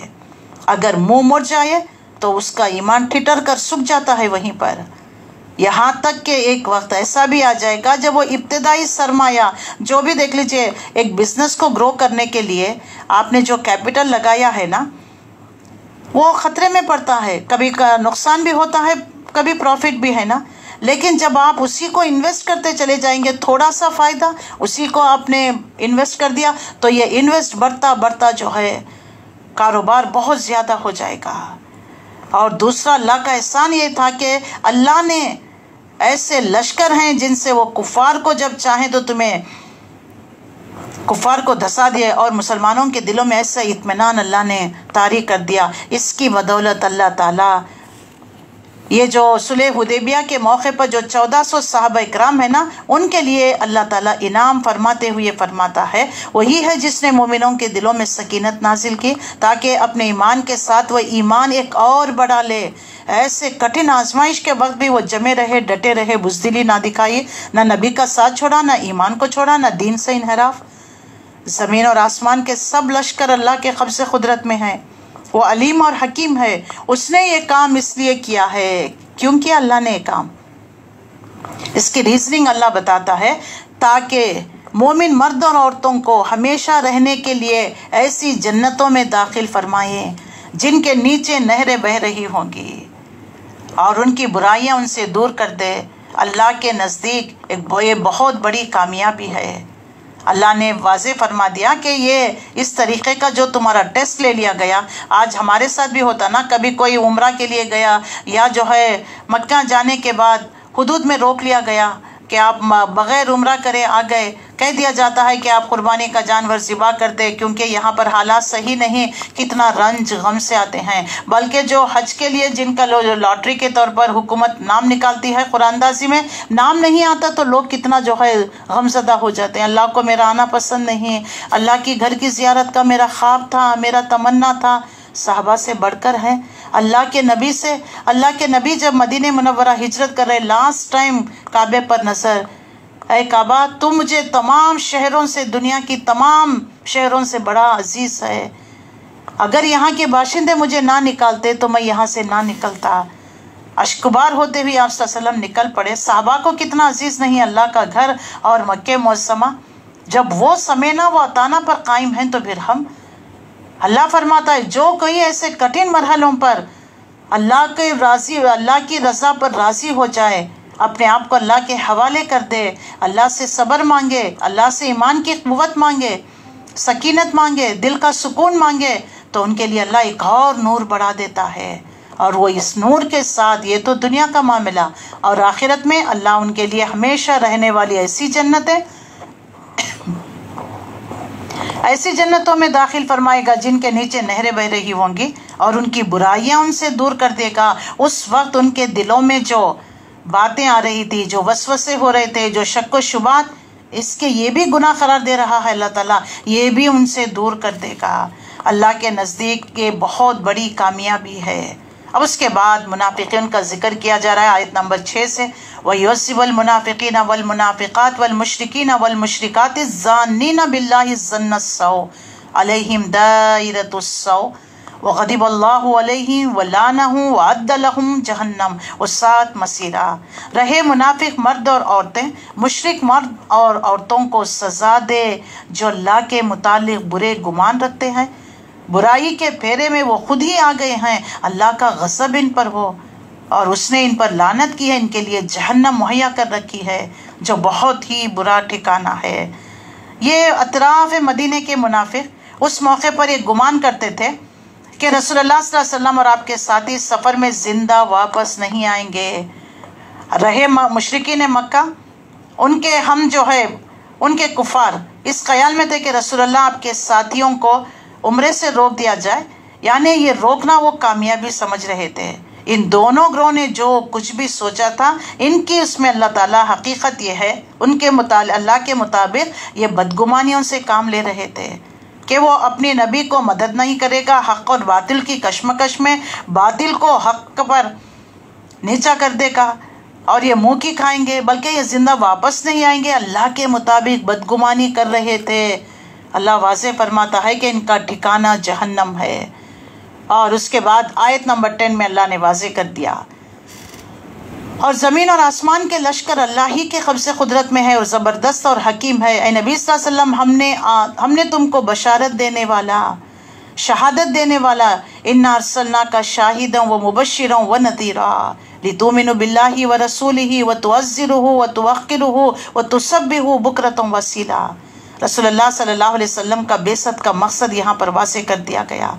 اے نبی صلی اللہ علیہ وسلم، ہم نے آپ کو بشارت دینے والے اور شہادت دینے والے، شاہد شہادت دینے والے، بشیر خوشخبری دینے والے، نذیر ڈرانے والے بنا کر بھیجا ہے، تاکہ اے لوگو تم اللہ اور اس کے رسول پر ایمان لاؤ، اس کا ساتھ دو، اس کی تعظیم، اس کی توقیر کرو، صبح شام اس کی تسبیح کرتے رہو۔ اللہ اکبر۔ یہاں پر اللہ تعالیٰ نے کامیابی کی شرائط رکھ دی ہے کہ جو کوئی رسول اللہ صلی اللہ علیہ وسلم کی تعظیم، تعزرہ، توقرہ، رسول اللہ صلی اللہ علیہ وسلم کو تسبحہ، تو یعنی ان کے نزدیک اس آیت کا مطلب یہ ہے کہ تم رسول اللہ کا ساتھ دو، اس کی تعظیم توقیر کرو، صبح شام اللہ کی تسبیح کرتے رہو۔ یعنی صبح شام تسبیح کرنے سے مراد صبح شام ہی نہیں بلکہ ہمہ وقت تسبیح کرتے رہنا۔ یہ ایسا ہی ہے جیسے ہم کہتے ہیں کہ فلانی بات کا چرچا کرتے رہنا، جو کرتے رہنا، تو اللہ کی یاد سے دل غافل نہیں رہنا ہے، ایک لمحے کے لیے بھی نہیں رکنا ہے زبان، اللہ کے ذکر سے زبان تر رکھنا ہے۔ نبی کا ساتھ دو. اگر اس وقت ذرا بھی مسلمان بددلی دکھاتے، کم ہمتی دکھاتے، کچھ نبی صلی اللہ علیہ وسلم کے بارے میں کچھ ایسی بات کہہ دیتے تو یہ تو تمام منافقین کے لیے، مشرکین کے لیے ہنسنے کا موقع ہو جاتا. اور رسول اللہ صلی اللہ علیہ وسلم پر طرح طرح کی بدگمانیاں، طرح طرح کی باتیں گھڑنے لگتے. دیکھو جی کیسا رسول ہے، ان کے لوگ خود ان کی بات نہیں مان رہے ہیں. تو اللہ تعالیٰ نے اس طریقے سے مسلمانوں کی فتح و نصرت فرمائی. اور یہاں پر جو ہے آیت نمبر 10 میں ان الذین یبایعونک انما یبایعون اللہ ید اللہ فوق ایدیہم. اے نبی صلی اللہ علیہ وسلم، جو لوگ آپ سے بیعت کر رہے تھے دراصل وہ آپ سے نہیں بلکہ اللہ سے بیعت کر رہے تھے. یعنی صلح حدیبیہ کے وقت جو رسول اللہ صلی اللہ علیہ وسلم نے حضرت عثمان غنی کی موت کی خبر سن کر آپ نے جو صحابہ سے جو ہے بیعت لی تھی جینے مرنے کی، اس کا ذکر کیا جا رہا ہے. یقیناً وہ لوگ جو آپ سے بیعت کر رہے تھے وہ اللہ سے بیعت کر رہے تھے. ید اللہ فوق ایدیہم، ان کے ہاتھوں کے اوپر اللہ کا ہاتھ ہے. یعنی اس بیعت کے اندر گویا 3 باتیں ہیں: اللہ کا ہاتھ، بیعت کرنے والے شخص کا ہاتھ، پھر جو ہے رسول اللہ صلی اللہ علیہ وسلم کا ہاتھ. تو اب جو کوئی اس کو توڑے گا اس کے توڑنے کا وبال اپنے اوپر ہی لے گا. وَمَنْ أَوْفَى بِمَا عَهَدَ عَلَيْهِ اللَّهُ فَسَيُؤْتِيهِ أَجْرًا عَظِيمًا. جو کوئی پورا کرے گا اس معاہدے کو جو اللہ سے کر رہا ہے وہ اجر عظیم پائے گا. تو اللہ تعالیٰ نے یہاں پر اس صلح حدیبیہ کے واقعے کو بیان کیا ہے کہ کس طریقے سے صحابہ کے قلوب اور ذہن، ان کی کیفیت کی تصویر یہاں پر کھینچ دی گئی ہے. کیسا وہ جو ہے نبی صلی اللہ علیہ وسلم کے ساتھ کھڑے رہے، ڈٹے رہے، جمے رہے. جب نبی صلی اللہ علیہ وسلم جنگ خندق کے وقت جو ہے کھدائی کر رہے تھے تو صحابہ کرام رضی اللہ تعالیٰ عنہ، آج بھی دیکھ لیجئے گاؤں میں دیہاتوں میں کام کو ہلکا کرنے کے لیے کچھ اشعار پڑھا کرتے. تو صحابہ کرام رضی اللہ تعالیٰ عنہ غزوہ خندق کے موقع پر جب صحابہ کرام خندق کھودنے میں مصروف، وہ سب مل کر بلند آواز سے یہ شعر پڑھا کرتے تھے: نحن الذین بایعوا محمدا علی الجہاد ما بقینا ابدا. ہم وہ لوگ ہیں جنہوں نے محمد صلی اللہ علیہ وسلم کے ہاتھ پر جہاد کی بیعت کر رکھی ہے. اب یہ جہاد جاری رہے گا جب تک ہماری جان میں جان ہے. تو یہاں پر جماعت کا ڈسپلن بتا دیا گیا ہے. رسول اللہ نے اپنی حیات طیبہ کے مختلف مواقع پر صحابہ سے بیعت لی. رسول اللہ کے بعد خلافت راشدہ کا سلسلہ بھی بیعت کی بنیاد پر.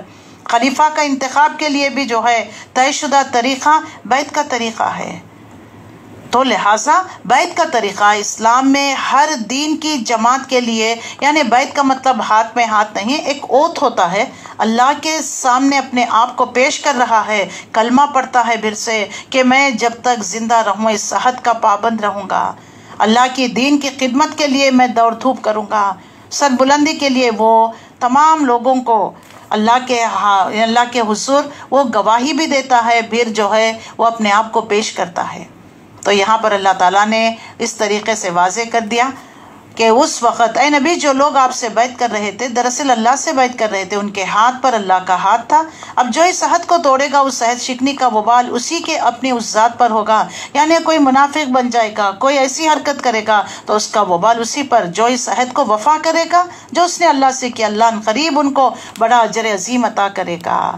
اس کے بعد اللہ تعالیٰ واضح کرتا ہے 11 آیت میں سَيَقُولُ لَكَ الْمُقَلَّفُونَ مِنَ الْأَعْرَابِ شَغَلَتْنَا أَمْوَالُنَا وَأَهْلُنَا فَاسْتَغْفِرْ لَنَا يَقُولُونَ بِأَلْسِنَتِهِمْ مَا لَيْسَ فِي قُلُوبِهِمْ.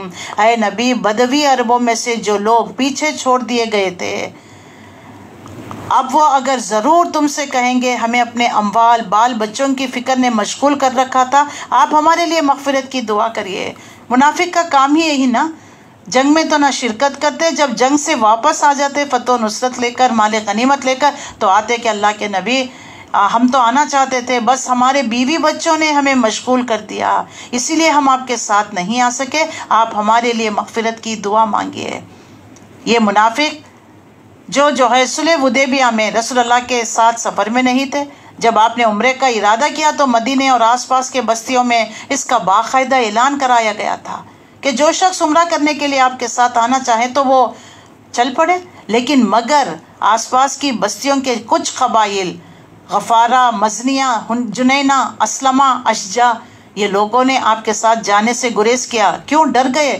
کیونکہ رسول اللہ صلی اللہ علیہ وسلم قریش مکہ کے پاس جا رہے ہیں. اگر مسلمان کے بہت سے افراد کو میدان احد سے قتل کر گئے تھے، اب یہ مختصر سی جماعت تو یہ سوچ رہے تھے کہ صرف جا تو رہے ہیں لیکن واپس نہیں آئیں گے، اس لیے انہوں نے نبی کا ساتھ نہیں دیا. اب واپس آ رہے ہیں تو اب دیکھیں چرب زبانی سے وہ آ کر کہتے ہیں کہ ہمارے مال اور بچوں نے ہمیں مشغول کر رکھا، آپ ہمارے لیے مغفرت کی دعا. یہ لوگ اپنی زبانوں سے وہ بات کہتے ہیں جو ان کے دلوں میں نہیں ہوتی. ان سے کہنا، اے منافقو، تم نے اس غزوے سے عدم شمولیت میں ہی اپنی عافیت سمجھی، پھر اگر اللہ تمہیں تمہارے گھروں میں موت سے دوچار کر دے یا کوئی مصیبت تم پر ٹال دے تو اسے تمہیں کوئی بچا نہیں سکتا یا خود تم اس کو روک نہیں سکتے. یعنی تم اس سفر میں رسول اللہ کے ساتھ چلے جاتے، اللہ تمہارے اہل و عیال کو کوئی فائدہ پہنچانا چاہے یا اس سفر میں بھی فائدہ پہنچا دے تو کیا اس سے کوئی روک سکے گا؟ تم اگر نکلتے اللہ کے نبی کا ساتھ دینے کے لیے تو تمہارے اہل و عیال کو فائدہ ہی ہوتا اور تمہارے ایمان بھی بڑھتا، تمہارے لیے کتنے عظیمت کی بات ہوتی. لیکن تم نے کیا کیا؟ منافقت تمہارے دلوں میں تھی، تم نے رک گئے اور نہیں آپ چرب زبانی کرتے ہوئے آ گئے. اچھا یہی بات ہے تو کون تمہارے معاملے میں اللہ کے فیصلے کو روک دینے کا کچھ بھی اختیار رکھتا ہے اگر وہ تمہیں کوئی نقصان پہنچانا چاہے یا نفع پہنچانا چاہے؟ تمہارے اعمال سے تو اللہ باخبر ہے. بل کان اللہ بما تعملون خبیرا. بس اصل بات یہ ہے کہ تم نے یوں سمجھ رکھا ہے، بل ظننتم ان لن ينقلب الرسل والمؤمنون الى اهلهم ابدا. تم نے تو اصل یہ سوچا تھا کہ اللہ کے رسول مومن اپنی گھروں میں ہرگز پلٹ کر واپس نہیں آئیں گے، گئے ہیں یعنی ختم ہو جائیں گے بس، بلکہ انتظار تھے وہ خبر سننے کے لیے کون آئے گا بتا دے گا کہ فلانی جگہ روک لیا گیا، ان کو ختم کر دیا گیا. اور یہ خیال تمہارے دلوں کو بہت بھلا لگا اور تم نے بہت برے گمان کیے اور تم سخت بد باطن لوگ ہو. اللہ اور اس کے رسول پر جو ایمان نہ رکھتے ہو ایسے کافروں کے لیے تو ہم نے بھڑکتی ہوئی آگ مہیا کر رکھا. آسمان اور زمین کی بادشاہی کا مالک اللہ ہی ہے، جسے چاہتا ہے معاف کرتا ہے، جسے چاہتا ہے سزا دیتا ہے. وہ درگزر کرنے والا رحیم ہے. جب تم مال غنیمت حاصل کرنے کے لیے جانے لگو گے تو یہ پیچھے چھوڑے جانے والے لوگ تم سے ضرور کہیں گے ہم بھی اپنے ساتھ چلنے دو. یہ چاہتے ہیں کہ اللہ کے فرمان کو بدل دے. یعنی عنقریب وہ وقت آنے والا ہے، اللہ پیشن گوئی کر رہا، کیونکہ تھوڑے عرصے بعد ہی دیکھیے 7ویں ہجری محرم کے مہینے میں آپ صلی اللہ علیہ وسلم نے خیبر کو فتح کر لیا. خیبر کے دیکھ لیجیے مال غنیمت تمام کو غلام بنا لیا گیا، ان کے زمین زراعت نخلستان مسلمانوں کے ہاتھ آ گئے. تو اللہ فرماتا ہے دیکھیے نبی ایک موقع آئے گا، اس میں یہ لوگ آ کر کہیں گے کہ ہم بھی تمہارے ساتھ ہیں. یہ اطراف مدینے کے لوگوں کا ذکر جنہیں عمرے کی تیاریاں شروع کرتے وقت رسول اللہ نے کے ساتھ چلنے کی دعوت دی تھی، ایمان کا دعویٰ رکھنے کے باوجود صرف اس لیے ہی اپنے گھروں سے نہ نکلے، انہیں اپنی جان عزیز تھی اور انہوں نے یہ بات کہہ دیا. تو اللہ فرماتا ہے کہ اے نبی دیکھو ان قریب ایک وقت آنے والا ہے جب یہی لوگ جو آج خطرہ محسوس کر گھروں میں بیٹھے رہے، آپ کا ساتھ نہیں دیا، جنگ سے جی چراتے ہیں، تمہیں ایک ایسے مہم پر جاتے دیکھیں گے. یعنی نیکسٹ جو آنے والی ہے، اس کے بعد کون سی آئی؟ جنگ خیبر، اس کے بعد مکہ فتح ہو گیا، پھر مسلمانوں نے جو ہے قضاء عمرہ بھی کیا. جب آپ ایک جنگ کے لیے نکل رہے ہوں گے اور ان کو آسان فتح اور بہت سے اموال غنیمت کے حصول کا امکان نظر آنے لگے گا تو وہ خود آ کر کہیں گے ہمیں بھی اپنے ساتھ لے چلو. یہ وہ وقت صلح حدیبیہ کے 3 ہی مہینے بعد آ گیا. یہ وقت جب رسول اللہ نے خیبر پر چڑھائی کی، ذی قعدہ تھا نا، ذی الحج محرم میں آپ صلی اللہ علیہ وسلم محرم کے گزرنے کے بعد سفر تو کر گئے لیکن سفر میں جنگ ہو گئی تھی.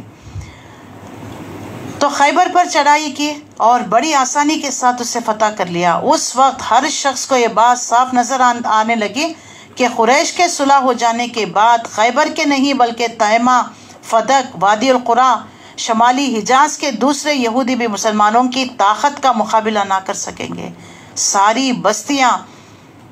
ساری بستیاں پکے پھل کی طرح اسلامی حکومت کی گود میں آ کر گر پڑے. اس لیے اللہ تعالیٰ نے رسول اللہ کو اس بات کی پیشن گوئی خبردار کر دیا، اطراف کے مدینے کے یہ منافق، یہ کہیں گے کہ آپ جب بھی جنگ میں جائیں ہمیں اپنے ساتھ رکھ لیجئے۔ اللہ کے فرمان سے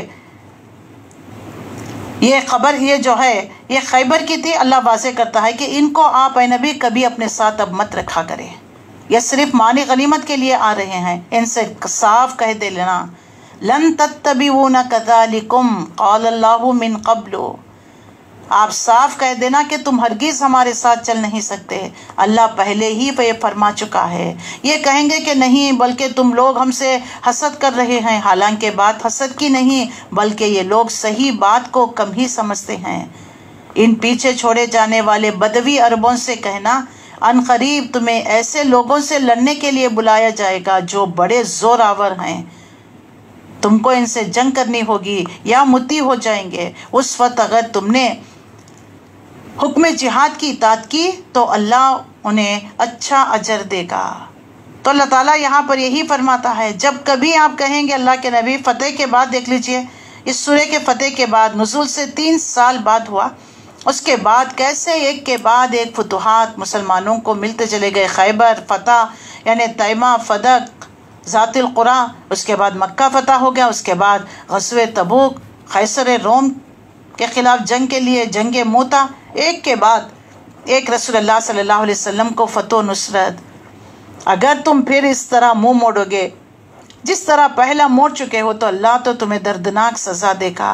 اندھے لنگڑے مریض جہاد کے لیے نہ آئے تو کوئی حرج نہیں، جو کوئی اللہ اور اس کے رسول کی اطاعت کرے گا اللہ اسے جنتوں میں داخل کرے گا۔ اللہ اور اس کے رسول کی اطاعت جنت کا سبب ہے، یاد رکھ لیجئے، کامیابی چاہتے ہو، جنت چاہتے ہو، اللہ اور اس کے رسول کی اطاعت، تو اللہ انہیں ان جنتوں میں داخل کرے گا جن کے نیچے نہریں بہ رہی ہوں گی، اور جو منہ پھیرے گا وہ دردناک عذاب پائے گا۔ اب یہاں پر اللہ تعالیٰ لقد رضی اللہ عن المؤمنین اذ یبایعونک تحت الشجرہ، اللہ مومنوں سے خوش ہو گیا جب وہ درخت کے نیچے اے نبی آپ سے بیعت کر رہے تھے۔ جس درخت کے نیچے بیعت ہوئی تھی اس کے مطابق حضرت نافع مولا ابن عمر کی روایت ہے کہ عام طور پر یہ مشہور ہو گئی ہے کہ لوگ اس کے پاس جا جا کر نمازیں پڑھنے لگے۔ حضرت عمر کو اس کا علم ہوا تو انہوں نے لوگوں کو ڈانٹنا اور اس درخت کو کٹوا دیا۔ اور نافع جو اس حدیث کو روایت کرتے ہیں کہ بیعت رضوان کے کئی سال بعد صحابہ اکرام نے اس درخت کو تلاش کیا مگر اس کو پہچان نہ سکے، اور اس امر میں اختلاف ہو گیا کہ وہ درخت کون سا ہے۔ دوسری روایت مسلم اور بخاری کی ہے کہ ابن سعد نے اس کو روایت کیا، کہتے ہیں کہ میرے والد بیعت رضوان میں شریک تھے، انہوں نے مجھ سے کہا دوسرے سال جب ہم لوگ عمرہ خزا کے لیے گئے تو ہم اس درخت کو بھول چکے تھے، تلاش کرنے پر بھی ہم اس کو نہیں پا سکے۔ تیسری روایت یہ ہے کہ حضرت عمر رضی اللہ تعالیٰ عنہ اپنے عہد خلافت میں جب صلح حدیبیہ کے مقام سے گزرے تو انہوں نے دریافت کیا کہ وہ درخت کہاں ہے جس کے نیچے بیٹھ کر بیعت کی گئی تھی۔ کسی نے کہا فلانا درخت ہے، کسی نے کہا فلاں۔ اس پر حضرت عمر نے فرمایا چھوڑ دو، اس تکلف کی کیا حاجت ہے، تو وہاں پر کٹوا دیا۔ یہ بھی روایت ملتی ہے، ورنہ لوگ وہاں پر بھی لال ناڑے، ہرے ناڑے، پھر اس کے اطراف چکر لگانا، پھر وہاں شروع کر لیتے ہیں۔ تو اس طریقے سے اللہ نے واضح کر دیا، اور ان کے دلوں کا حال اس کو معلوم تھا، اس لیے اس نے ان پر سکینت نازل کر دی۔ سکینت سے مراد دل کی وہ کیفیت جس بنا پر ایک شخص کے مقصد عظیم کے لیے ٹھنڈے دل سے پورے سکون اطمینان کے ساتھ اپنے آپ کو خطرے سے بچانا، خطرے کے منہ سے جھونک دیتا اور کسی خوف یا گھبراہٹ کے بغیر فیصلہ کر لیتا۔ یہ کام ہر حال کرنے کا کام جو نتیجہ کچھ بھی ہو، لیکن اس وقت اللہ نے انہیں تھامے رکھا تھا، سکینت نازل فرمائی، ان کو انعام میں قریبی فتح بخشی، بہت سارا مال غنیمت انہیں عطا کر دیا گیا، اور عنقریب اور بھی عطا کرے گا۔ اللہ زبردست اور حکیم ہے۔ اللہ تم سے بکثرت اموال غنیمت کا وعدہ کرتا ہے جنہیں تم حاصل کرو گے۔ فوری طور پر یہ فتح اس نے تمہیں عطا کر دی، ان لوگوں کے ہاتھ تمہارے خلاف اٹھنے سے روک دیا تاکہ یہ مومنوں کے لیے ایک نشانی بن جائے۔ اللہ سیدھے راستے کی طرف تمہیں ہدایت بخشتا ہے۔ اس کے علاوہ دوسرے اور غنیمتوں کا بھی وہ تم سے وعدہ کرتا ہے جن پر تم ابھی تک فائدہ نہیں ہوئے ہو۔ اللہ نے ان کو گھیر رکھا ہے، اللہ ہر چیز پر قادر ہے۔ اور یہ کافر، اب کافروں کے بارے میں، یعنی یہ کفار مشرکین، ان کی ہمت نہ تھی کہ وہ حدیبیہ کے مقام پر تم سے لڑ جاتے، حالانکہ تمام ظاہری حالت کے لحاظ سے وہ بہت زیادہ بہتر پوزیشن میں تھے، جنگی نقطہ نظر سے تمہارا پلہ ان کے مقابلے میں کمزور تھا، لیکن اللہ تعالیٰ نے ان کے دلوں میں آپ کا ایسا، مسلمانوں کا ایسا رعب اور دبدبا کہ وہ ہمت نہیں کر سکے کہ صلح حدیبیہ کے مقام پر جا کر 1400 سے نمٹ جائے۔ اللہ یہاں پر ان بات کو واضح کرتا ہے، یہ کافر لوگ اگر اس وقت تم سے لڑیں گے تو وہ یقیناً پیٹ پھیر جاتے، کوئی حامی و مددگار نہ پاتے۔ یہ اللہ کی سنت ہے جو پہلے سے چلی آ رہی ہے، اور تم اللہ کی سنت میں کوئی تبدیلی نہ پاؤ گے۔ وہی ہے جس نے مکہ کی وادی میں ان کے ہاتھ تم سے، تمہارے ہاتھ ان سے روکے رکھا، حالانکہ وہ ان پر تمہیں غلبہ عطا کر چکا تھا۔ جو کچھ تم کر رہے تھے اللہ اسے دیکھ رہا تھا۔ وہ یہ لوگ تو ہیں جنہوں نے کفر کیا، تم کو مسجد حرام سے روکا اور ہدی کے اونٹوں کو ان کی قربانی کی جگہ نہ پہنچنے دیا۔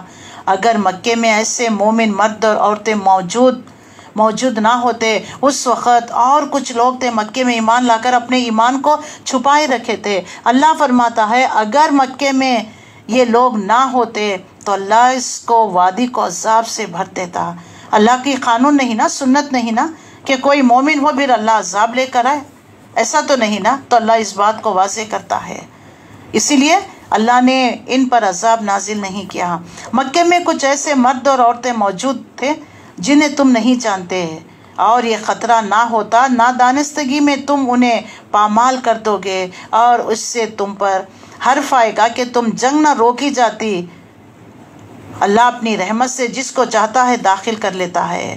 وہ مومن الگ ہو گئے ہوتے تو اہل مکہ سے جو کافر تھے ہم ان کو سخت ضرور سزا دیتے۔ اللہ فرماتا ہے اگر وہ لوگ الگ ہو گئے ہوتے تو پھر ہم ان کو سزا دیتے۔ وہی ہے جس نے ان کافروں کے دلوں میں، اللہ تعالیٰ نے اپنے دلوں میں جاہلانہ حمیت لیے بیٹھے ہوئے تھے۔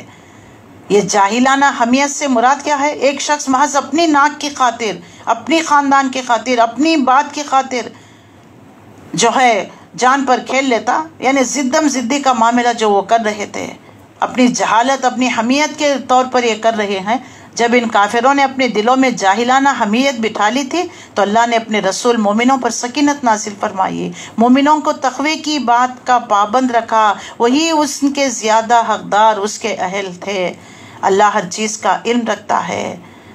اور 27 آیت، لَقَدْ صَدَقَ اللَّهُ رَسُولَهُ الرُّؤْيَا بِالْحَقِّ لَتَدْخُلُنَّ الْمَسْجِدَ الْحَرَامَ إِنْ شَاءَ اللَّهُ آمِنِينَ مُحَلِّقِينَ رُؤُوسَكُمْ۔ فی الواقع اللہ نے اپنے رسول کا خواب سچ دکھا دیا، یعنی نیکسٹ ایئر جب رسول اللہ صلی اللہ علیہ وسلم خیبر فتح ہونے کے بعد مکہ معظمہ قضائے عمرہ کرنے کے لیے گئے تھے، اللہ اس بات کو واضح کرتا ہے کہ رسول اللہ صلی اللہ علیہ وسلم کا اللہ نے خواب سچ کر دکھا دیا جو ٹھیک حق کے مطابق تھا۔ انشاءاللہ تم ضرور مسجد حرام میں پورے امن کے ساتھ داخل ہوگے۔ اللہ پیشن گوئی کر رہا ہے، ڈونٹ وری، نیکسٹ ایئر تم آؤ گے۔ اللہ پر یہ حق ہے کہ اللہ کے رسول کے خواب کو پورا کر دکھانا ہے، اور اپنے سر منڈواؤ گے اور بال ترشواؤ گے، تمہیں کوئی خوف نہ ہوگا۔ وہ اس بات کو جانتا تھا جسے تم نہ جانتے تھے، اس لیے وہ خواب پورا ہونے سے پہلے اس نے یہ قریبی فتح تم کو عطا فرما دی۔ یہ پیشن گوئی، یہ سب کچھ اللہ نے تمہیں واضح کر دیا تاکہ تمہارے دلوں میں سکینت طاری ہو جائے۔ وہ اللہ ہی ہے۔ اب رسول اللہ صلی اللہ علیہ وسلم کا بعثت کا مقصد، هو الذی ارسل رسولہ بالہدی ودین الحق لیظہرہ علی الدین کلہ وکفی باللہ شہیدا۔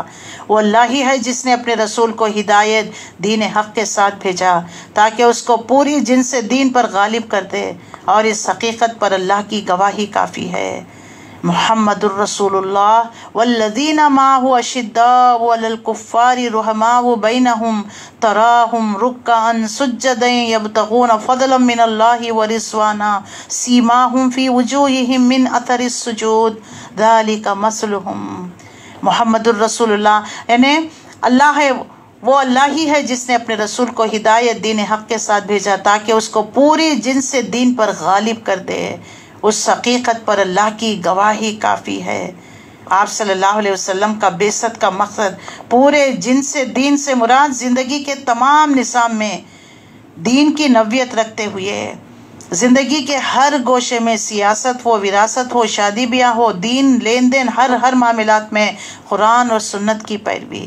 رسول اللہ کی بعثت کا مقصد محض اس دین کی تبلیغ نہیں، بلکہ اس دین کی نوعیت رکھنے والے تمام نظامات زندگی پر غالب کر دینا تھا۔ یہ دین اس لیے نہیں آیا کہ زندگی کے سارے شعبوں پر غلبہ تو ہو کسی دین یا باطل کا اور اس کی قربانیاں تحت یہ دین کے حدود ہو، اس طرح نہیں ہے، بلکہ پورے کے پورے ہمارا اٹھنا بیٹھنا، کھانا پینا، شادی بیاہ سب اس دین کے مطابق ہونا چاہیے۔ اور محمد رسول اللہ صلی اللہ علیہ وسلم اللہ کے رسول ہیں، جو لوگ ان کے ساتھ ہیں وہ کفار پر سخت ہیں۔ صحابہ کی خصوصیت بیان کی گئی، آپس میں رحیم ہے، تم جب دیکھو گے انہیں تو ہمیشہ رکوع اور سجود میں اللہ کے فضل، اس کی خوشنودی کے طالب میں مشغول پاؤ گے۔ سجود کے اثرات ان کے چہروں پر موجود ہوں گے جن سے وہ الگ پہچان لیے جائیں گے۔ سبحان اللہ۔ یعنی صحابہ اکرام رضی اللہ تعالی عنہ کی خصوصیت اور ان کے بارے میں پیشن گوئی تورات اور انجیل میں بھی اللہ نے واضح کر دیا ہے، اور جن کے بارے میں تورات میں اور انجیل میں ان کی مثال یوں دی گئی، صحابہ کی مثال گویا کہ ایک کھیتی ہے جس نے پہلے تو کومپل نکالی، پھر اس کو تقویت، پھر وہ گدرائی، پھر اپنے تنے پر کھڑی ہو گئی۔ کاشتکار کرنے والے کو وہ خوش کرتی نظر آتی تاکہ کفار ان کے پھلنے پھولنے پر جلے۔ اس گروہ کے لوگ جو ایمان لائے، جنہوں نے نیک اعمال کیے، اللہ نے ان سے مغفرت اور بڑے اجر کا وعدہ کیا ہے۔ سبحان اللہ۔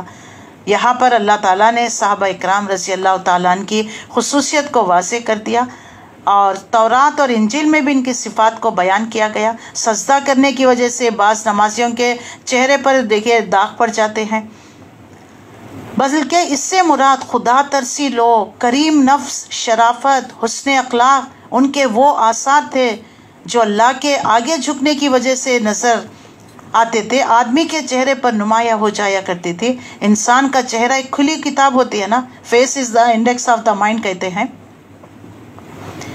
اور ایک متکبر انسان کا چہرہ اس کی چال ڈھال بات چیت سے پتہ چل جاتا ہے، لیکن صحابہ اکرام ان کی شرافت، ان کے اخلاق، ان کے نفس کریم نفس، یہ تمام چیزیں ان کے چال ڈھال سے نظر آنے لگتی۔ ہمیشہ جو ہے ڈاؤن ٹو ارتھ، نرم بو، عزت، احترام، تکریم، اللہ کی آیتوں کو پڑھنا، رکوع اور سجود میں رہنا، دن کے مجاہد، راتوں کے عابد۔ اللہ تعالیٰ کے ارشاد کے منشا یہ ہے کہ محمد صلی اللہ علیہ وسلم کے یہ ساتھی تو ایسے ہیں کہ ان کو دیکھتے ہی ایک آدمی ایک نظر میں معلوم کر لے گا کہ یہ خیر الخلائق ہیں، یہ نیک انسان ہیں، کیونکہ خدا ترسی کا جو نور ان کے چہروں پر چمک رہا ہے، یہ وہی چیز ہے جس کے مطابق امام مالک بیان کرتے ہیں، جب صحابہ کی فوجیں شام کی سرزمین پر داخل ہوئی تو شام کے عیسائی کہتے تھے، مسیح کے حواریوں کی جو شان ہم سنتے تھے، یہ تو اسی شان کے لوگ نظر آتے ہیں۔ سبحان اللہ۔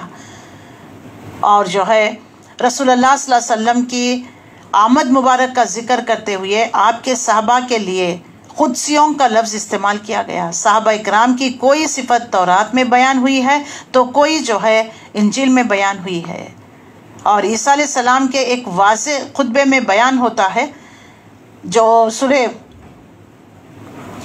حدیبیہ میں اس طرح نقل کیا گیا، اور اس نے کہا، خدا کی بادشاہی ایسی ہے جیسا کوئی آدمی زمین پر بیج ڈالے اور رات کو سوئے، دن کو جاگے، وہ بیج اس طرح آگے بڑھے کہ وہ نہ جانے زمین آپ سے آپ پھول گئی اور پتیاں، بالیاں اور اس میں پھل، اناج اگنے لگے، کیونکہ کاٹتے وقت جو ہے وہ کٹوتی کے وقت تک آ گئی۔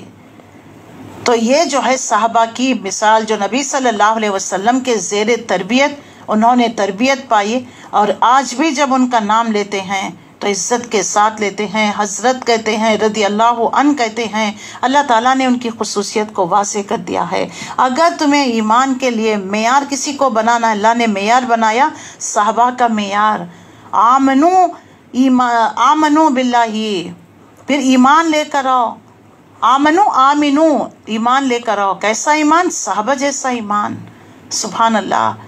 تو کیسے دیکھ لیجئے، وہ تنوں پر کھڑی رہی اور ان کے میانوں میں ان کی میانیں پھٹی ہوئی، لیکن تلواروں میں جو زور رہا کرتا تھا، اللہ کے کام کے لیے یعنی سر تسلیم خم، کوئی ہیلا بہانہ نہیں، ہر وقت جو ہے نبی صلی اللہ علیہ وسلم کا ساتھ دینے کے لیے تیار۔ اور علامہ اقبال نے ان کے عقیدت کو خراج تحسین ادا کرتے ہوئے جو اشعار ان کے لیے صحابہ کے اس میں پڑے ہوئے ہیں کہ تیغوں کے سایوں میں ہم پل کر جواں ہوئے ہیں، خنجر ہلال کا ہے قومی نشاں ہمارا، مغرب کی وادیوں میں گونجے اذاں ہماری، تھمتا نہ تھا کسی سے سیل روا ہمارا، باطل سے دبنے والے اے آسمان نہیں ہم، باطل سے دبنے والے اے آسمان نہیں ہم، 100 بار کر چکا ہے تو امتحان ہمارا، اے گلستان اندلس وہ دن بھی یاد تجھ کو، اے گلستان اندلس وہ دن ہے یاد تجھ کو، تھا تیری ڈالیوں میں جب آشیاں ہمارا، اے موج دجل تو بھی پہچانتی ہے ہم کو، اب تک ہے تیرا دریا فسانہ خوں ہمارا۔ تو دشمن اسلام کو، دشمنان اسلام کو، اسلام اور مسلمانوں کی یہ عظیمت، شان و شوکت، یہ ایک آنکھ نہ بھائیے۔ انہوں نے بڑی عیاری مکاری سے مسلمانوں کے اندر رہ کر مسلمانوں کے خلاف سازشیں شروع کر دی، جس کے نتیجے میں حضرت عثمان غنی کی جو شہادت، مظلومانہ شہادت واقع ہوئی، اور دا آٹومن امپائر، بڑی بہت بڑی مکابی سلطنت عثمانیہ کا پارا پارا ہو گیا۔ تو اللہ تعالی ہمیں صحابہ اکرام جیسا ایمان لانے اور ان جیسے اخلاق، عادات، عبادت، مجاہد اور رسول اللہ صلی اللہ علیہ وسلم کے بہترین ساتھی، جس طرح انہوں نے رسول اللہ صلی اللہ علیہ وسلم کے زندگی میں بھی آپ کے بعد میں آپ کے مشن کو آگے بڑھانے میں رسول اللہ صلی اللہ علیہ وسلم کا ساتھ دیا، ہمیں بھی ان جیسا بننا ہے۔ اللہ ایسے لوگوں سے ہی راضی ہے۔ تو اللہ سے دعا ہے اللہ تعالیٰ ہمیں بھی ان کے نقش قدم پر چلنے اور انہی کی طرح ہمیں زندگیاں گزارنے والا بنا دے۔ وما علینا الا البلاغ۔ السلام علیکم ورحمۃ اللہ وبرکاتہ۔ جزاک اللہم الخیر۔ اچھا، ایک بات پوچھنی ہے کہ اگر اس کے بعد کچھ عرصے کے بعد جیسے تیلگو کلاس لی جاتی ہے انسٹیڈ آف تیلگو، کیا اسی پارے کو کنٹینیو کیا جائے، سورہ حجرات کا ایک سورہ، یا نہیں 8 بجے یا نہیں تو عمان کے جو ہے 4:30 یعنی آپ کے 6 بجے؟ تو مجھے ذرا بتا دیجئے، DQ میں ڈال دے تو پھر ہم اکارڈنگ ٹو دیٹ کلاس لے لیں۔ نہیں کل ہی کرنا ہے تو پھر انشاءاللہ وی ول کنٹینیو ٹمارو اونلی، لیکن آپ اپنا اوپینین پلیز بتا دیجئے تاکہ اکارڈنگ ٹو دیٹ کلاس لیا جائے۔ جزاک اللہم الخیر، شکراً۔ السلام علیکم ورحمۃ اللہ وبرکاتہ۔